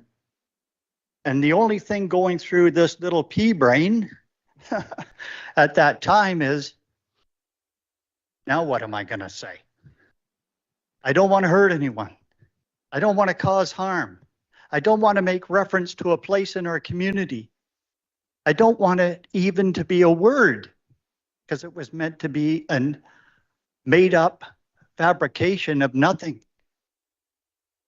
And I'll explain how it happened and what was going through my mind as the delegation before, when we were in here, the three young ladies that were at the podium, I thanked them for their presentation, and I asked them what was what does the message on their shirt they were all wearing. And at that point, they pointed out that it was a bunch of names from various places. And when I looked at that t-shirt that day, I just saw all those W's that are on the shirts. So I went, no, and mumbled. That's all it was not a word. It was not being made what it's met up to be. That people are making this huge issue out of that's causing a lot of harm in our community. And if you remember, back before the 30th, I requested of council to bring their individual ideas that they have on the priority list and keep it in a closed meeting so we can iron it out further, so that we didn't take it in the open and cause all this dissension and grief that we have right now, and hurt and pain and everything that comes with it. I'm not here to defend myself. Excuse me. Oh, please. Excuse me. Please. Please leave. Thank you. So please bear with me and let me finish, because I don't want to have to step into any landmines. I want to speak from my heart now. So that's how it happened, folks. And the cause, when I first heard that this was going to global, I worked on last Monday, putting my statement together, which was brief, because I didn't want to give the media a bunch of sound bites to inflame the situation any further, because my whole premise of staying behind a closed door to iron this out was not to cause where we're at right now. It's not good. It puts Powell River in a bad light. And as I said to my chair, the mayor, my CAO, and the consultant we had in on Friday in a closed meeting in the mayor's office, I said in tears, when I was first elected, I went to an orientation on the island. Mayor Elsgaard at 7:30 on the second morning of that conference spoke about the great relationship we have with our, at that time, Slam and friends. In a room full of councillors and mayors and everything from all over the island. That's at Tinamere. That's where it took place. And he spoke so eloquently.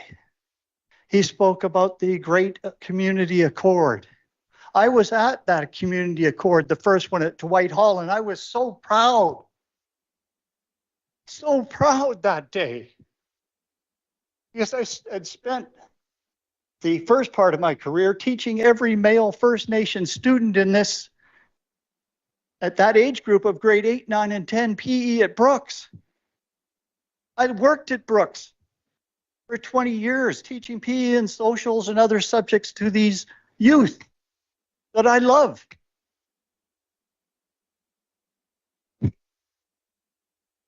Anyway, I pounded the desk in the mayor's office and said we were recognized as the leaders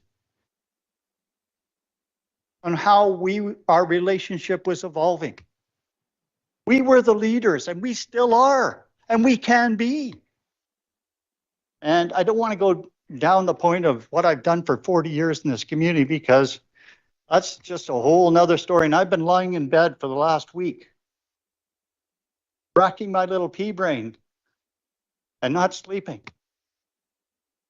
because I've gone back to my childhood when I was 4 and 5 years old and where I came from till now.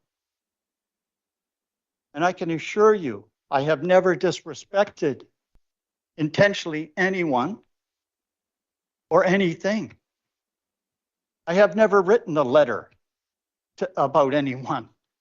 I have always tried to work with people in a positive way, because positive reinforcement for our youth goes a long way. That's the way I coached. That's the way I taught. That's the way I've conducted myself on this council, trying to respect everyone. And you can take a couple of instances where I've made mistakes here, and yes, we all make mistakes. But our job here as a community is to forget people that make mistakes and forgive. We all make mistakes. Nobody's perfect. And being in this seat is a tough job, as these councillors and all the other councillors before me in the last 5 terms would attest to. You have to be very careful. I made a mistake on the 30th, and I'll be the first one. I've requested to go to Clahaman and meet with the members of that entire community and apologize for a mistake I made. That's in the works of being organized. And I look forward to that, because I'm going to tell you one story that will tell you how I live with my First Nations friends and the things I've done. When I was teaching at Brooks, and I come from an athletic background because I had to escape my early childhood because my father was he was missing in action a lot of the time. I'd run to school in the morning and kick a soccer ball at 8 o'clock in the morning. A kilometer away, I'd run there, get a soccer ball, go out to the field. That's how I honed my skills. I did that in my whole elementary time.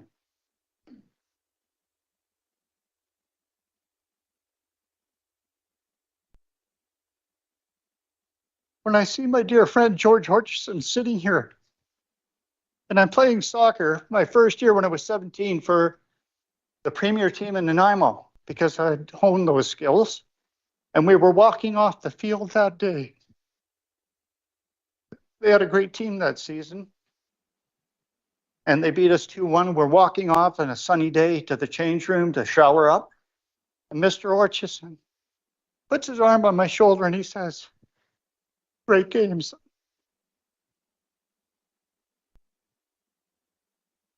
Don't know what that means to the youth when somebody gives you that positive reinforcement for something that you love to do. So when I got to Powell River, I still continued into my 40s playing in the local men's soccer league here. And lo and behold, we were playing in a cup game against Clahaman or Slahaman at the time, I'm not sure which. And it was a fantastic game at Sunset Park. It was 2-1. We were 2-1 down, and we were going back and forth trying to tie that game up. But at the end of the game, Clahaman was victorious. And Mr. Marciniak, Tony Marciniak, my best friend, was on the team with me.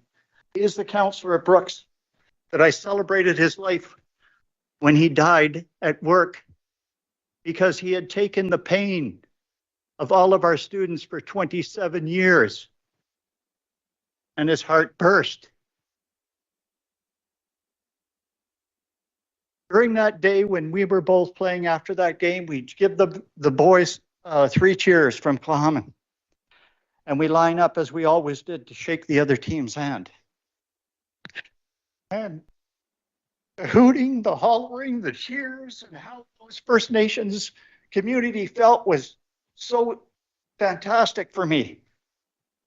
Because Tony and I walking down that line, shaking the hands, were all of those students we had taught over the years. We sat on the bench. They were parading the trophy around on the other side of the field, hooting and hollering like it was the World Cup, and Tony and I were grinning from ear to ear and cheering with our beers that we had in our hand. And then they all lined up after parading around in their car with the trophy outside of the lead car. And they were off back to the community. And they paraded, what I heard was through the community and partied late into the night in celebration. That is what this is all about. Where I come from and what I've done in this community for that community. I could go on and on, but I'm not going to belabor that point because I don't want to talk about myself. I want to talk about the relationship and where we're at. It disgusts me today that we're here doing this, because I want nothing more than reconciliation and a pathway forward. That's my hope. That's my goal. So this motion on the floor, I support the mayor's motion because that's the intent. We need to apologize. I need to apologize. The council can do whatever they want, but I am going to be going to the nation to personally apologize for a mistake. And I'll bring the mayor with me as my witness. So that's the intention of this day. And what I've had to be put through today very much hurts me. And I want to share one other story. Councillor Palm, I've given you a fair amount of one more minute, just to one more minute. Up. The last comment. Last Wednesday morning, I'm making coffee. Hold your mic a bit closer. Sorry. At 7:30. At 7:30. Pour the water in, turn the coffee maker on, and I turn around, and there's my lovely wife in tears. And I gave her a hug and I said, what's the matter? And she said, look at this. And it's a statement basically referring to me as a racist on the school district website. That is beyond the pale for me. I just don't understand how people can do that to people. I would never do that to anyone. But it is what it is, and I'll deal with it. I'm still an employee because for a year and a half, I've been waiting for surgery on getting a growth out of my neck. I plan to retire next month.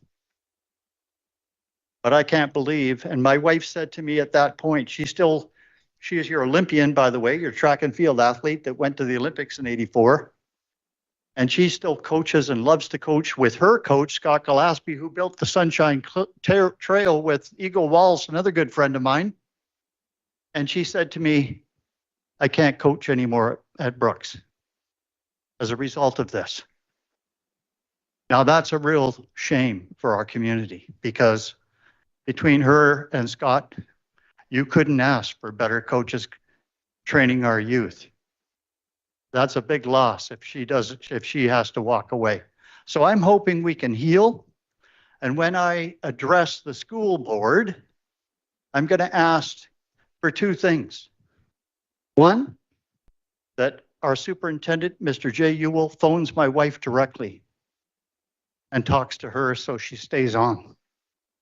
And secondly, I'm going to ask the board respectfully to please take down the hurt on their website. And we'll see where that goes. Thank you, Councillor. But I don't think I have to explain the situation anymore here today. And I want to talk about correspondence because I need to. So we're right. Deal with the motion and then I'll talk about that. We're right now on the no applause. So we're on the amendment motion. Any other comments on the motion to amend? So Councillor Wasno, you've already shared some comments. I'm going to look around first if anybody hasn't spoken to the amendment. Councillor Southcott.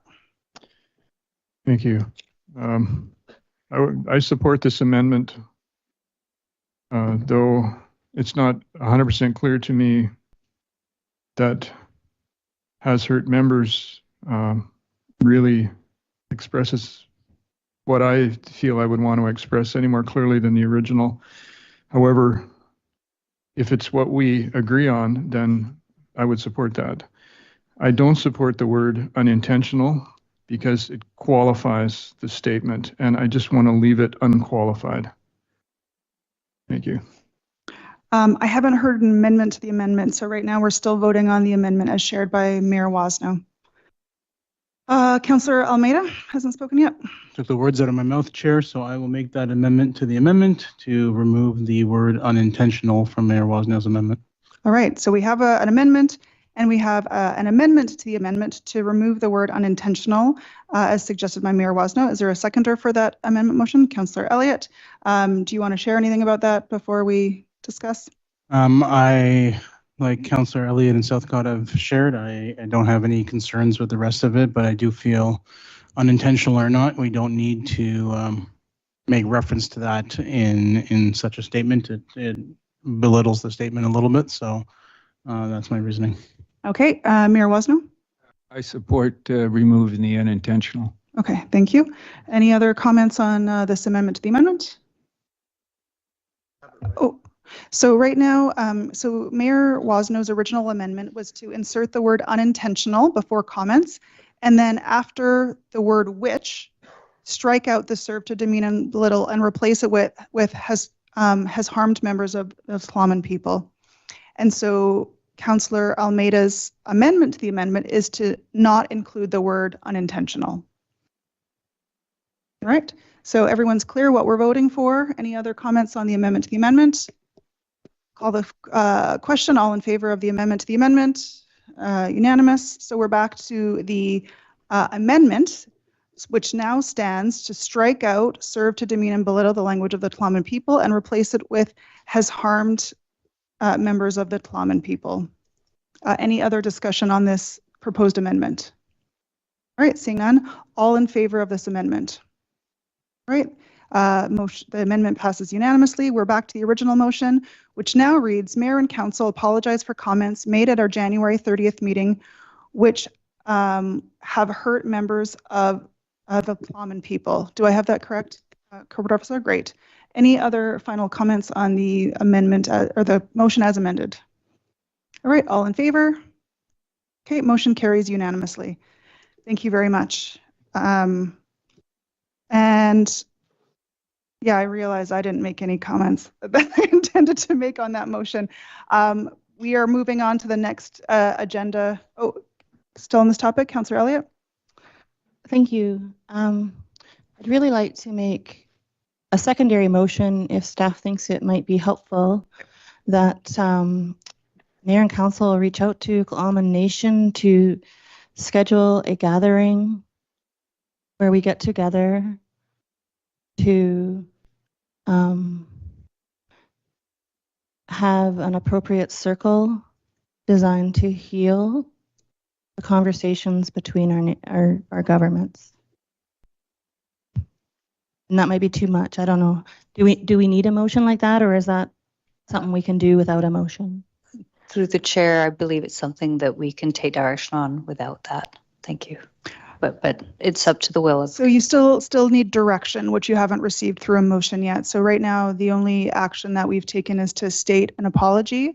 And so if you're looking for direction, I think we need a motion. So Councillor Elliott's motion approximately, I'll ask Ms. Lafort, have that written down? I just missed the last part. Through the chair, I had that a gathering be scheduled designed to heal, and I didn't hear the rest of that. If you want to clarify. To heal and have circle conversations to repair the communications between our governments. Thank you. Is there a seconder to the motion? Councillor Almeida. Any discussion on this motion? I'll share a couple of thoughts from me. I think, and this relates to my reaction to the correspondence in general, I think the only way forward here, in my view, is find a way to hold each other accountable, but also stay in relationship.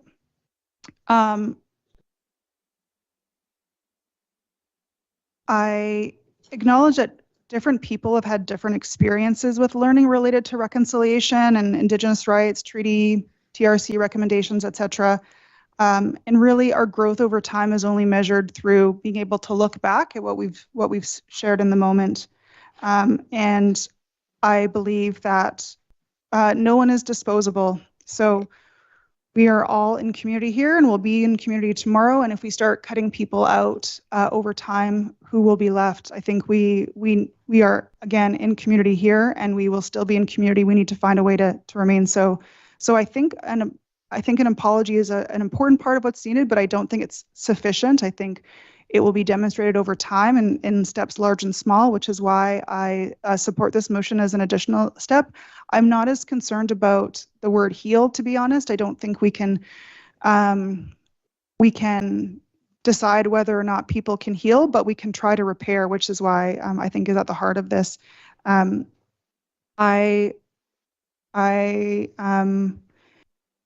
Because the attempts to repair and even some of the just relationships among council here, I think many members of the public are looking for very public actions to resolve this. And I think a lot of it won't be in the public. And it's not that we're holding private meetings where we're making decisions and moving business of the council forward, but there are some important relationships that don't involve furthering of business, but are about furthering the relationship, and so something like this would support that. I think in finding a way forward together and also holding each other accountable and finding ways to repair. I think being in circle, something that is meant to restore and repair, be restorative, I think is very possible. There have been calls for a variety of forms of punishment, but like Councillor Doubt said, I think the way forward is about accountability and relationships. And again, not all of that will be viewed by the public. And so unfortunately, I think this means that sometimes you have to trust that council is going to figure out a way forward. Again, not furthering council business, but furthering relationships. I think at the root of everyone's concern here, no matter which side you support, there's this deep wish for that we're all safe and that we're all cared for and that we all matter as people and that we all have connections to each other. And that's at the heart of my wish as well. So I support this motion. Any other final comments? All right, I'll put the motion on the floor. All in favor of motion to gather and circle, etc. I believe that's unanimous. Passed unanimously. Well, all opposed, just to make sure. No. Okay, passed unanimously. Thank you very much. Was that? I believe Councillor Palm wanted to speak to the correspondence generally. We're not done yet. And then I think 10-minute break would be nice. Thank you. Sure, appreciate it. I just want to speak to the correspondence because, and I really want to thank both pro and con writers of these letters that took the time and energy to write what are unbelievable in my mind. The care, the thought, and energy that went into creating this pile. And we have a bunch of late ones that have been added. And I believe that Ms. Lafort is accepting all of these letters up until a specific time, and they will, the ones that didn't make our agenda today will be added to the council meeting Thursday night. Is that correct? Through the chair, the motion to adopt the agenda included that second batch of correspondence. So everything received up until noon today has now been added to today's agenda, and the agenda has already been republished with those letters. I think Council even hand delivered today, I've asked them if you don't have a copy already to send them in, request for a Thursday evening submission. Very much. All right, let's take a 10-minute break and then we'll move on to development permit 363. So we'll be back at 6 o'clock.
I need one more for quorum and we can get started.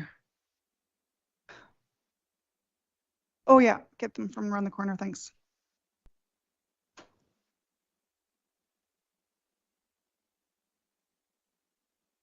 We're not quite back in session yet, but that gavel was meant to help councillors hear that we will be.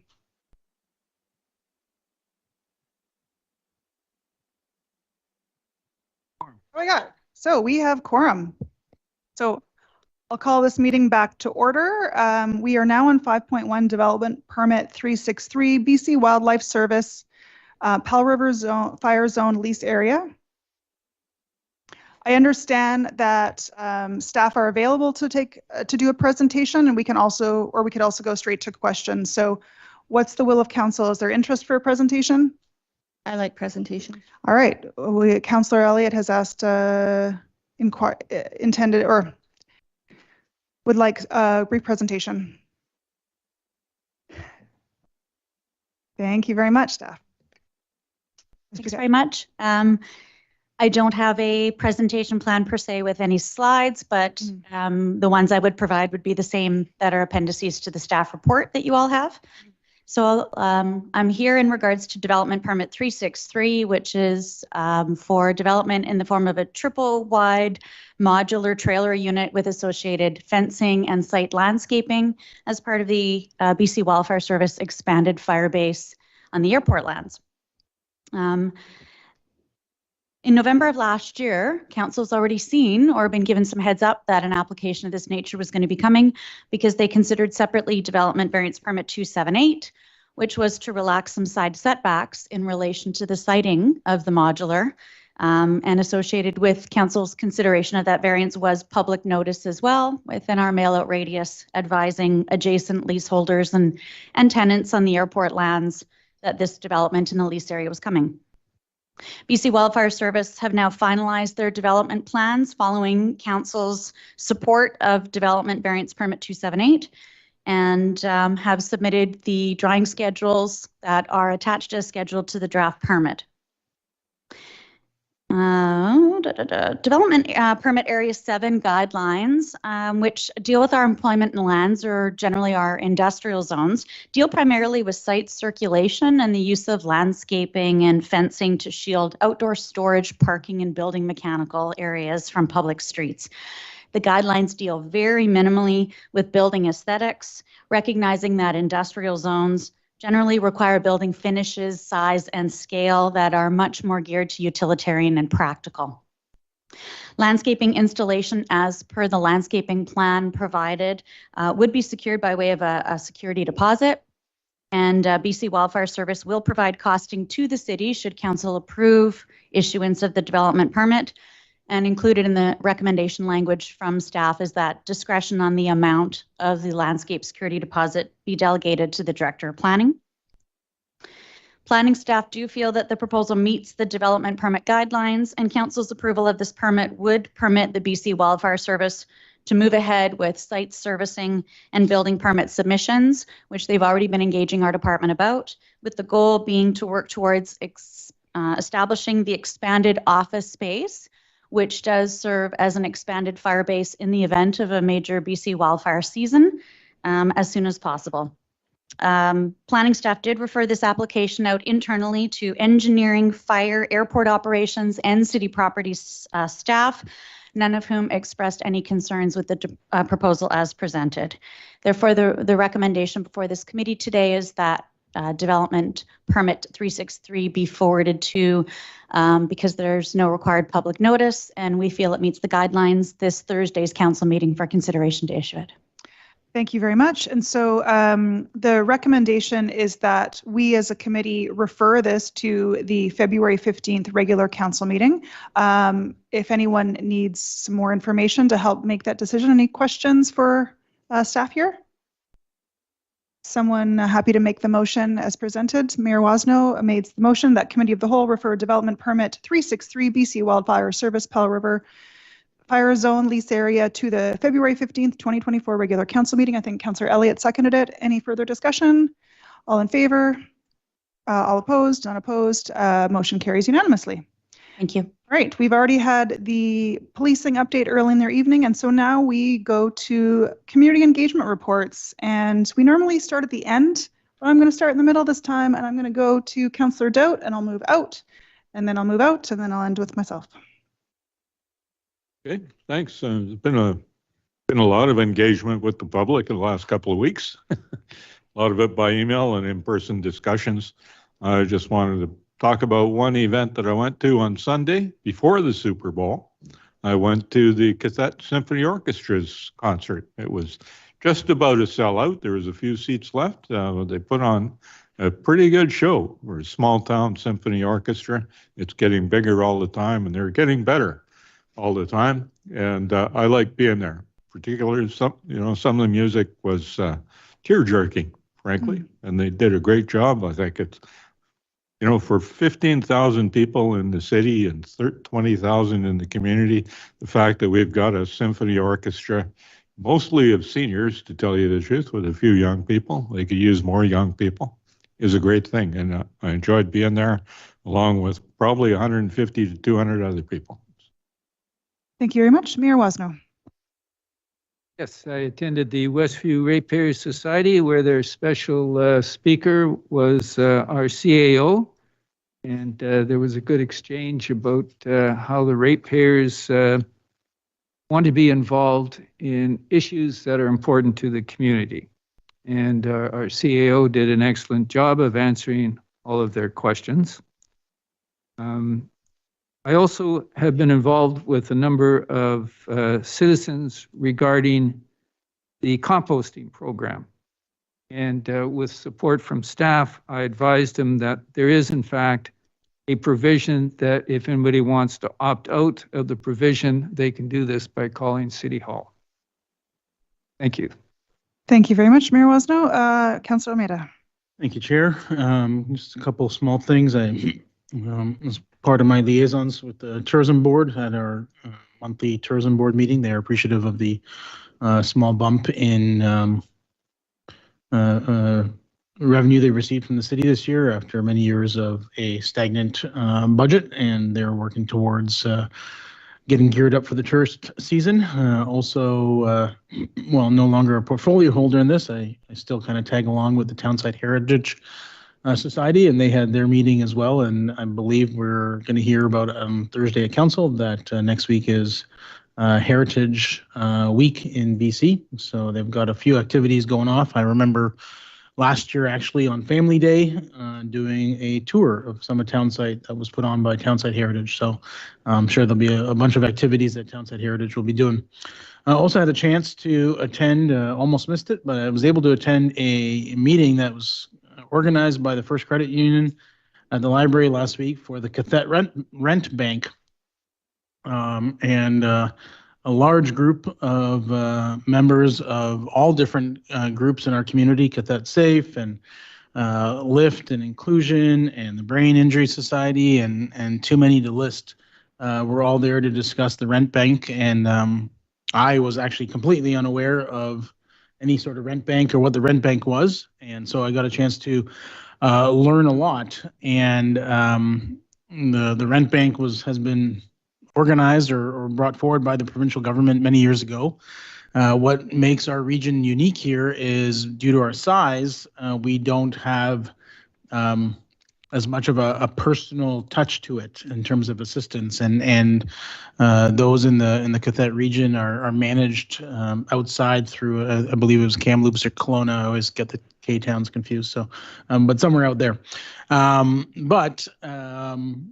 The Cowichan Valley has an active rent bank with local attention, and so steps are being taken for the Cowichan Valley to start servicing the Cowichan Valley Rent Bank, I should say, to start servicing the Cathette region, just to provide a little bit more personal attention to our community here, and then with the hopes of actually, when the service tends to grow and blossom a little bit more, that we could get our own dedicated rent bank team here. And basically the rent bank is an opportunity for people who are renting who come across a tough situation. I'll use the example of a temporary job loss, or kid needs braces, or an injury of some kind that is going to add some financial strain temporarily to the family. For them to get a reprieve, or at least some relief, I should say, through the means of a temporary 0% interest loan. And the staff at the rent bank will work with them to ensure that they can not only qualify for this, but also be able to safely pay it back. And they've got a very high, or I should say a low percentage of defaults. It's been a successful program so far. So the Cowichan Valley Bank team is going to be opening up access or the ability to help the Cathet region personally as of April 1st. Until that time, locals here can still leverage the services through the Kelowna office, but we'll have that little bit of personal touch coming through the Cowichan Valley Rent Bank as of April 1st. So you'll start seeing more of the local organizations in town presenting it. So that was good. Thank you very much, Councillor Almeida. And on to Councillor Southcott. Oh, sorry. Oh, go ahead. One quick thing. I didn't hear what you said, Lisa, but one other thing that spiraled from that is a determination by all the ladies that were in the room to kick off or re-kick off the housing roundtable.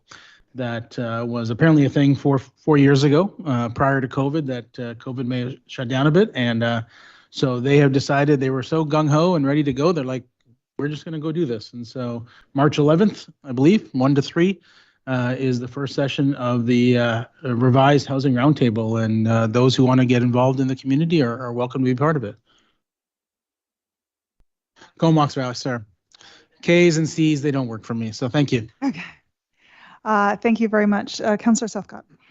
Thank you. Just one thing I want to mention, and that was a presentation in the big meeting room in the library, the First Credit Union meeting room, by Dr. Amanda Kahl from Australia. She's a consultant, and her company is called The Next Economy. Has been working with various communities in Australia, small communities who are transitioning away from basically the industrial economy and into whatever is next. She spoke for about a half an hour and gave us an example that was of a small community by the name of Gloucester in Eastern Australia that went through a whole transition. Very difficult, very divisive, very confrontational actually between members of the community, and how this actually resolved.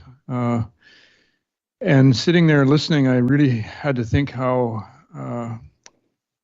many parallels there were with our community here, because we are really in the beginning, really, I guess, although we've been in the beginning for a long time, of pretty big change.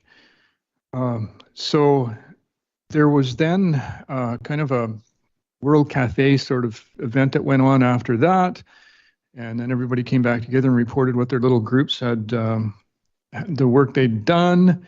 And there's going to be a report from that whole event, I believe, that will be presented to Mayor and Council sometime in the near future. There was a lot of enthusiasm to follow or to follow up on what started that evening. But it was really quite thrilling and very, I think everybody felt pretty optimistic, because we have a community here of such amazing potential and with so many assets, you know, materially and also human here. So I loved that event, and I'm really hoping that it really does carry on. So I guess we'll hear more soon. Thank you. Thank you very much. Councillor Elliott. Thank you, Chair.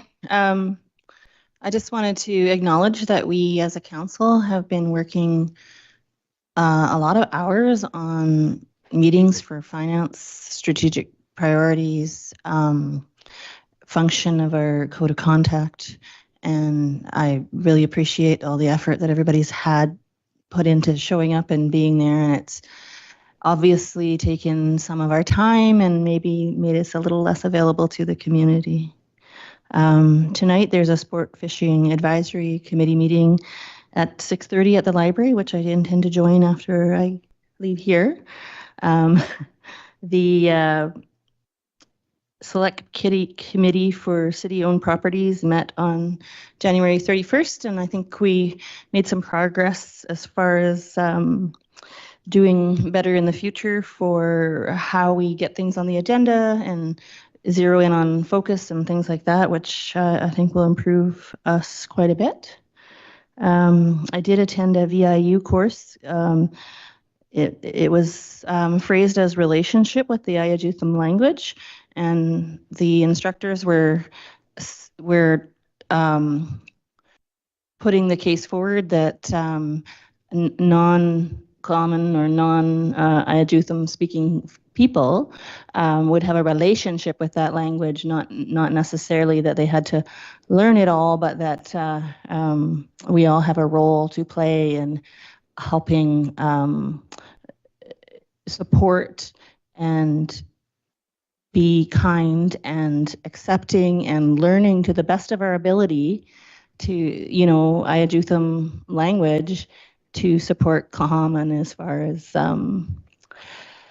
the restoration of their language. The support of that is important to Common, and it doesn't exist anywhere else in the world. It's only here. And there's a lot of pressure on the people who are trying to restore that language, and doing that in a place where people take the time to have a good relationship with that language would be definitely helpful. And so that course taught a little bit about the language and how it's structured to be of this area. And for example, many of their words are centered around which direction the beach and the ocean is from where you're standing. So your home would have language structured as toward the beach or away from the beach kind of structure. And the way the language is constructed and evolved over time is based on this place. The place formed the language. And that kind of was a really interesting and beautiful concept for me. And so I really enjoyed that course. I went to a celebration of life for Bev Mendel at the Legion on Saturday. She was a huge supporter of veterans and devoted a ton of her time to the functions of the Legions, both here in Zone and Command Center. And her passing was way too young and affected many people in the community, and I'm going to miss her. Powell River Therapeutic Riding had a meeting I went to, and I also was not able to go to Dr. Cow's session at the library, but she did meet with me and some other folks in a gathering, and I really enjoyed that. So thank you. Thank you, Councillor Elliott. Councillor Palm. Into the microphone. Microphone. Been a little concerned with one issue this past while. But I just have to say that I really enjoyed our code of conduct meetings on Thursday and Friday with our consultant, who is a former mayor from Saanich. Very intelligent, wise lady with a lot of experience, and very much enjoyed having her here and some of the comments she made in terms of where our present council is and where we need to try to get to. Very informative, and I very much appreciated her coming to town. Thank you very much. Thank you, Councillor Palm. A couple of items. I mentioned previously when we voted to adopt some AVICC resolutions that I've met with the chair of the Comox Valley Regional District and a councillor for the city of Courtenay to chat about housing authorities. And so that was informative and guided some of my thinking about the possibilities and challenges there. Also went to the Next Economy talk at the library and just really wanted to highlight, for those who weren't there, we got to discuss in small groups, and there were just two main questions. One was something like, what's special about this place? What's good? What assets do we have here? And there was a little bit of, and the second one was related to examples of economic activity that are already thriving here that support the local economy and the people in this place. And people were sharing afterwards, and you just couldn't shut people up. They just kept wanting to share what's so great about this place and what economic activities are here or are possible. So it was just such a vibrant meeting, and people were just really excited to be together and to explore opportunities. So that was fantastic. I also attended the relationship with Ayajutham Language at VIU, and they are offering this, I think, 4 more times. And so if you are curious, if it struck a chord and you're curious to learn more about, again, relationship with Ayajutham Language, it's not a language class, like you're not learning specific words, but you're understanding the context for the language, as Councillor Elliott shared. You can check on the VIU Touchemont website. Was at the Who Was Israel Wood Powell talk that VIU put on at the library and was also live streamed. The main speaker was Dr. Sean Carlton from the University of Manitoba. And my understanding is that video will be up online in the next few days. Was at the Wildwood Ratepayers meeting last Thursday, and often my Thursdays conflict either because of council or other commitments. And so this was the first time that I'd been able to come, and it was good to answer. So there were some questions about where we were in the budgeting process and some input and some of the decisions that we made so far. I mean, not a final decision, but some of the motions that we've made to cut or add to the budget so far, and sharing just where we were in the strategic planning process. And I think one of the concerns that popped up earlier today that I also saw in real time at that meeting, there's this joke phrase, the Powell rumor mill, where things just escalate online. I don't never know where they come from, but are based, they're just rumors. And so I attended the meeting. Someone didn't recognize me as being on council, and I made a comment going, "Oh, I think Councillor Doubt's normally here. I wonder why he's not here." And someone said, "Well, I heard there was a special emergency meeting of council tonight." And I thought, well, that might be hard to be true since I am not there and I'm on council. So anyways, happy to answer some questions there, and a couple of questions as well about the regional district finances. And as I had just attended a regional district finance committee meeting that was 7 hours long, I could answer some questions about decisions there. I also have attended some really fantastic arts recently, and I highly encourage people to check out what's coming up at the theater at the Patricia. Have seen some fantastic movies there over the next month. Live music at the Cran Bar and at Carlson Club, and drag bingo at Forest, just like really fantastic diversity in arts. And so, you know, to each their own, but we've got some great arts going on in this community. I also attended the Joint Disability and Inclusion Advisory Committee, and I know we've got their report and the plan coming to council on Thursday. And I will bring some of my perspectives to that on Thursday, but I do want to mention, I think there's a bit of a disconnect between council and the committee, because I think council thinks that committee will address a lot of different things that committee is actually not set up to do. And so I think maybe some councillors have a wish that committee will fulfill different functions, and they can't, and so they feel like there's a disconnect, a bit of frustration there. So I can talk more about that on Thursday, but I think it was very enlightening for me to go to that meeting to really understand what they're grappling with and where they feel that their plan is great or where their plan doesn't check all the boxes because it's not actually within the scope of work that they've been tasked to do. And so I highly recommend for people to join those committee meetings when they attend or when they happen. I think that's it for me. All right. No unfinished business, no new business. We have one notice of motion. The notice of motion is not up for discussion or debate. It's just there. We know it's there, and it'll be coming on Thursday. So we are now on to question period. So for those who are away from the room, you can call 1-833-782-7295. The meeting ID is 627-967-775 hashtag or #. So just a reminder, we're questions that are based on what was discussed at tonight's tonight's committee of the whole meeting, and I'll look to our media first. Mr. Glinsky, any questions?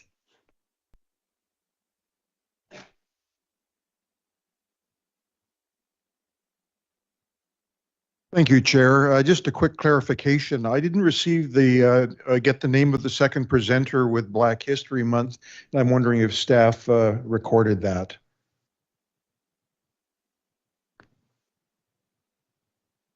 I didn't catch it either, but I have the contact information for the delegation, so I was going to follow up, and I can share that with you when I have Councillor Almeida might have that information.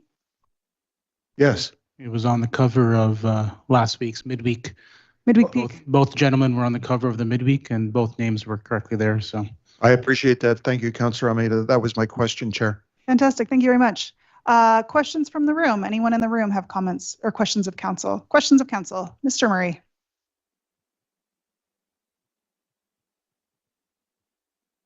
Hello, Robin Murray again.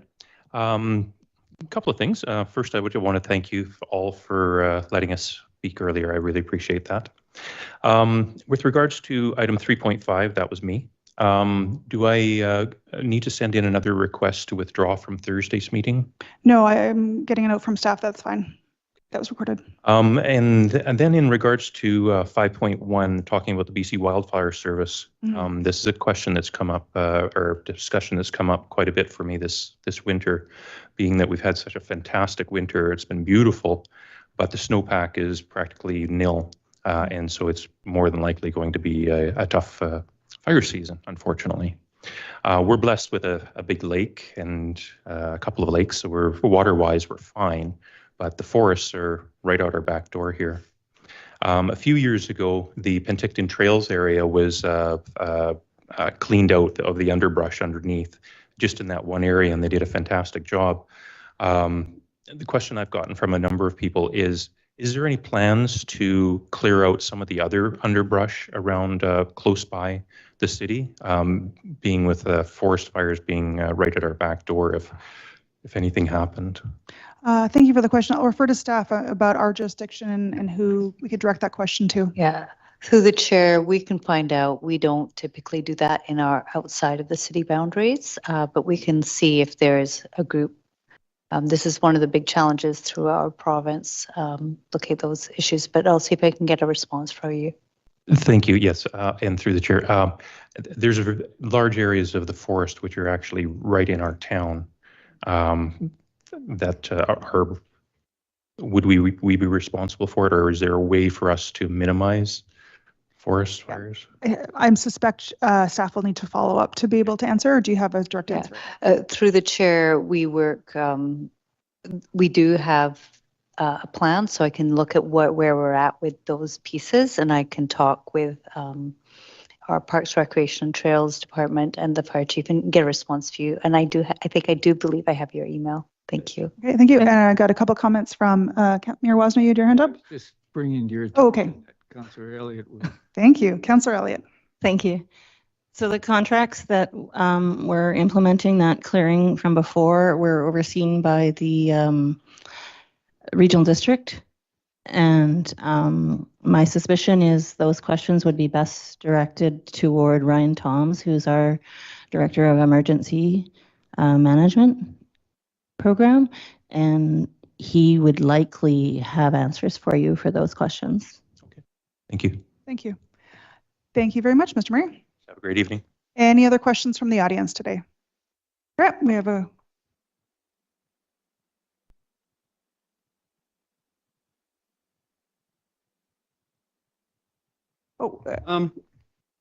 lower the microphone a little bit so people online can hear. Okay. Yeah. George Orcherson. With respect to 9.1, the notice of motion. Yep. I'd like some clarification.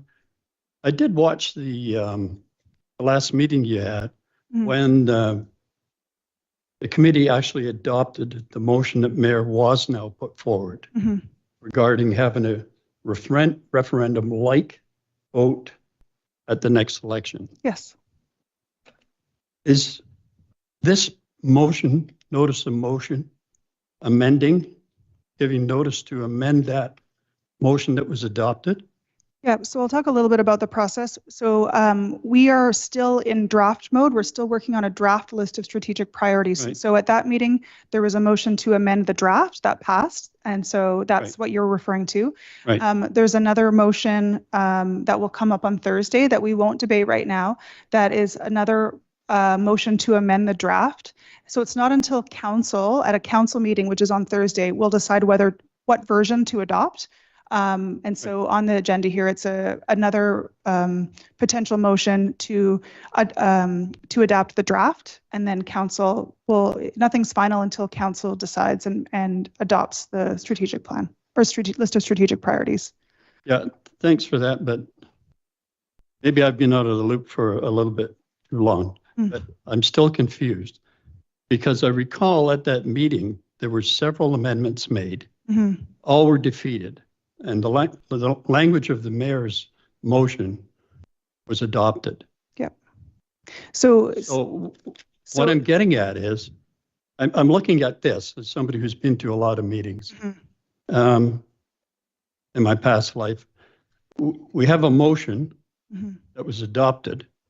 And now again, just like we had at the meeting you were all at, that the meeting got adopted at, we've now got another motion coming up again to amend that motion that this body already debated and adopted. Yep. While it's in draft, amendments can be made until it gets adopted. But I guess maybe I could cut to the. So don't interrupt me. I'm going to hand it over to Councillor Dowd, who might have another response. I'm going to try to help. And there is no motion on the agenda tonight. So we're talking about something that's on Thursday's agenda. The motion that you're talking about that the mayor made was at a workshop to discuss the strategic priorities. That was forwarded to council for a decision on Thursday.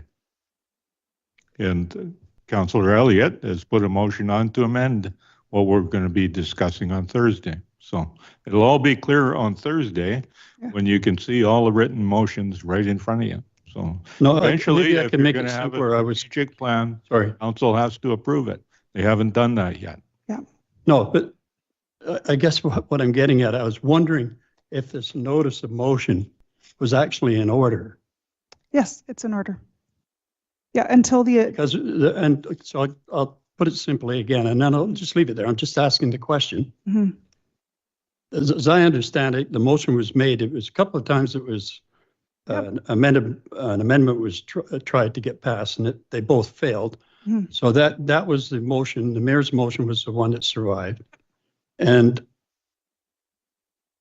I guess there it is, the motion, and that was the body's position. And it would seem to me that the proper procedure would be to rescind the previous motion that you all adopted before you made such a notice of motion. I understand that it's going to be held tonight.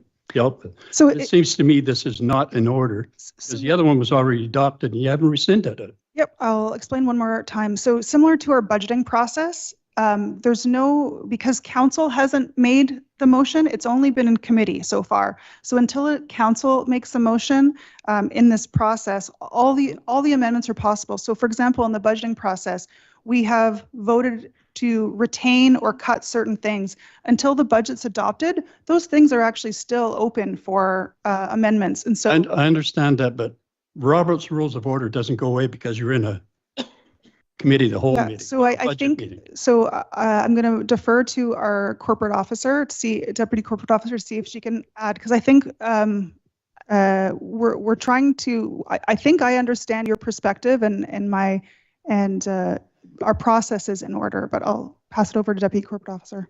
Through the chair, I think based on what I'm hearing, the amendment that's coming forward on Thursday, it's amending the strategic priorities document. It's not amending the motion. So it's a new motion being brought forward to amend that document, not to amend the motion. So any motions that were made, and this is now a new motion that's being made to, I think, folks, because I've gotten a few questions about it, are getting hung up on the amend piece, but it's not amending a motion that's been made. Yeah. It's like, so I trust that our staff and council understands what process we have to follow. And I know that the difference between council and committee of the whole, because like we're a committee right now, but it's also all members of council. Like, aren't our decisions final? And our decisions aren't final. Like, the only body that decides finally is council. And so that will happen on Thursday. I understand that, but maybe I can just end it with this. If motions don't matter at your committee of the whole meetings or budget meetings or this strategy meeting, if you could just change it willy-nilly, why do you have motions and go through the whole exercise like you did the other day? Yeah, because we're trying to figure out along the process to get to the best place that council can agree on. And and so it's part of the process. Thank you very much for your question. I'll go on the record that I don't agree that this process is in order. Thank you very much for your question. Councillor Palm. Chair, I want to try to help Mr. Orchardson.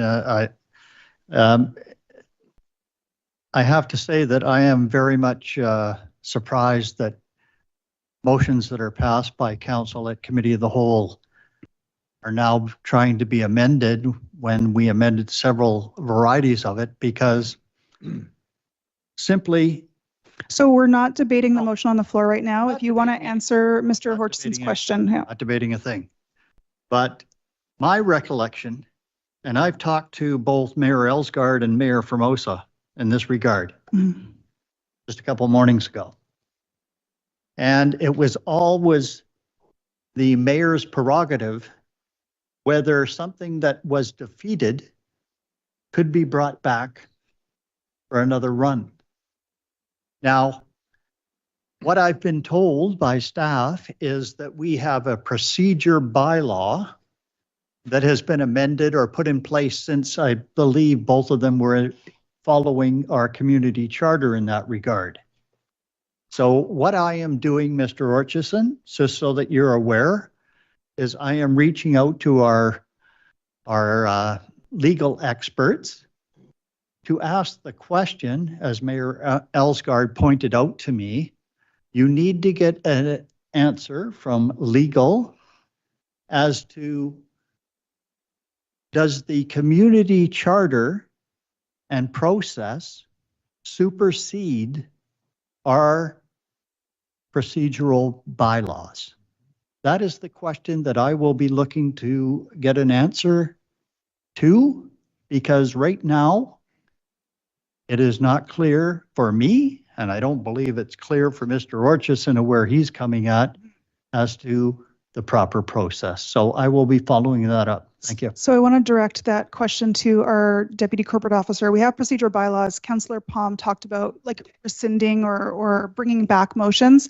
My understanding is that's true for council motions when council has decided. Could you provide a bit more clarity in the moment? Yes, certainly, Chair. The procedure bylaw does also speak to including committees of council in there. There's specific verbiage. Regardless, we have put in a request to legal as per Councillor Palm's request to get clarity. Thank you very much. Councillor Elliott. Thank you, Chair.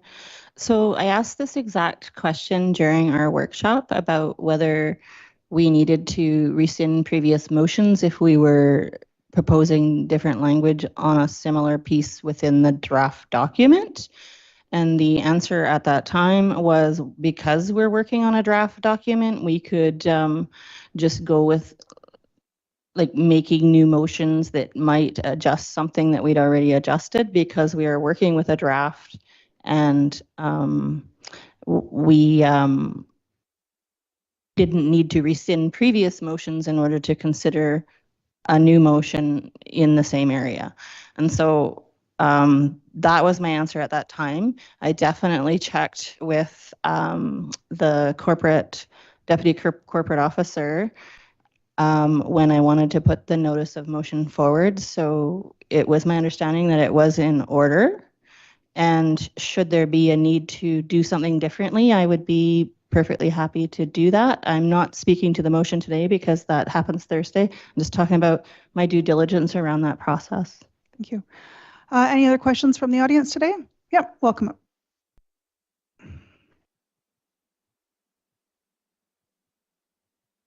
Introduce yourself and. Rob Bombardier, through the chair, mayor and council.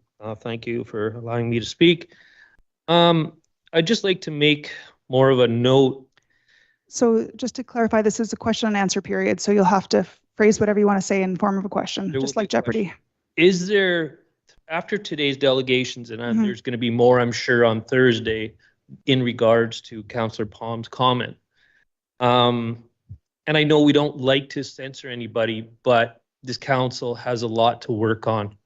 And in order to heal and move forward with the healing process, you need to sooner or later put it aside. And I don't feel that this is going to be put aside anytime soon. So through the chair and to council and to staff, is it possible to have a motion that at some point there is no more delegation towards what happened so that we can move forward and heal? Thank you very much. Our procedure bylaw doesn't currently speak to that. Any councillors' comments? Well, just to address the first part, there is actually nothing on the schedule for Thursday regarding anything that happened today, since Mr. Murray already moved his delegation up to today. That eliminates the delegation from coming on Thursday. So unless someone were to come and propose, like we did today, to make an amendment to the agenda, there probably will be a completely different discussion on Thursday with a lot of other items on the agenda to discuss. I also wanted to caution my own views on this topic. I think it's concerning to want to limit public input on a variety of topics, and so I think limiting conversation on specific topics could be a weapon used against a variety of different views in the community, and so that would be a concern of mine. There are some communities that have procedure bylaws that clarify that a delegation could only speak twice on the same topic in a year. And so that's one way that some topics get minimized. Some communities have procedure bylaws where delegations are shorter in order to make space for more people to speak and keep council meetings shorter. But we currently don't have any rules in that direction. Councillor Dope? Right now, there are no limits on people applying to be a delegation, and I don't think there should be. Thank you. Any other comments from council? Councillor Elliott. I want to thank Mr. Bombardier for the point he's trying to make, and the process we currently have is a very open one, and I think I prefer it that way. And the way we comport ourselves and respond to delegations can help in that regard as well. And so we as a council can help us move forward by providing updates and saying exactly what we're doing when these things come up. I think the community will move on. I have faith in that. And I prefer the openness that we currently have and trying to address things as they come forward in a positive way. Thank you. Councillor Palm. Yeah, I just have to say a few words since we had an incident here last term that when the person that's in our audience today is sitting hearing this, and that he was turned away from us being a delegation last term. And I would not recommend turning any of our good citizens away that want to speak to us. Thank you. Thank you. All right. Thank you very much, Mr. Bombardier. Anyone else in the room? I'll look to any questions on the phone, online. All right. Thank you very much. So we are done our business for the evening. We have, am I on the right date? No. Sorry, I was on the council agenda. Can I have a motion to adjourn? Councillor Elliott or Councillor Almeida, seconded by Mayor Wasno. All in favor? All right. We are adjourned. Thank you very much.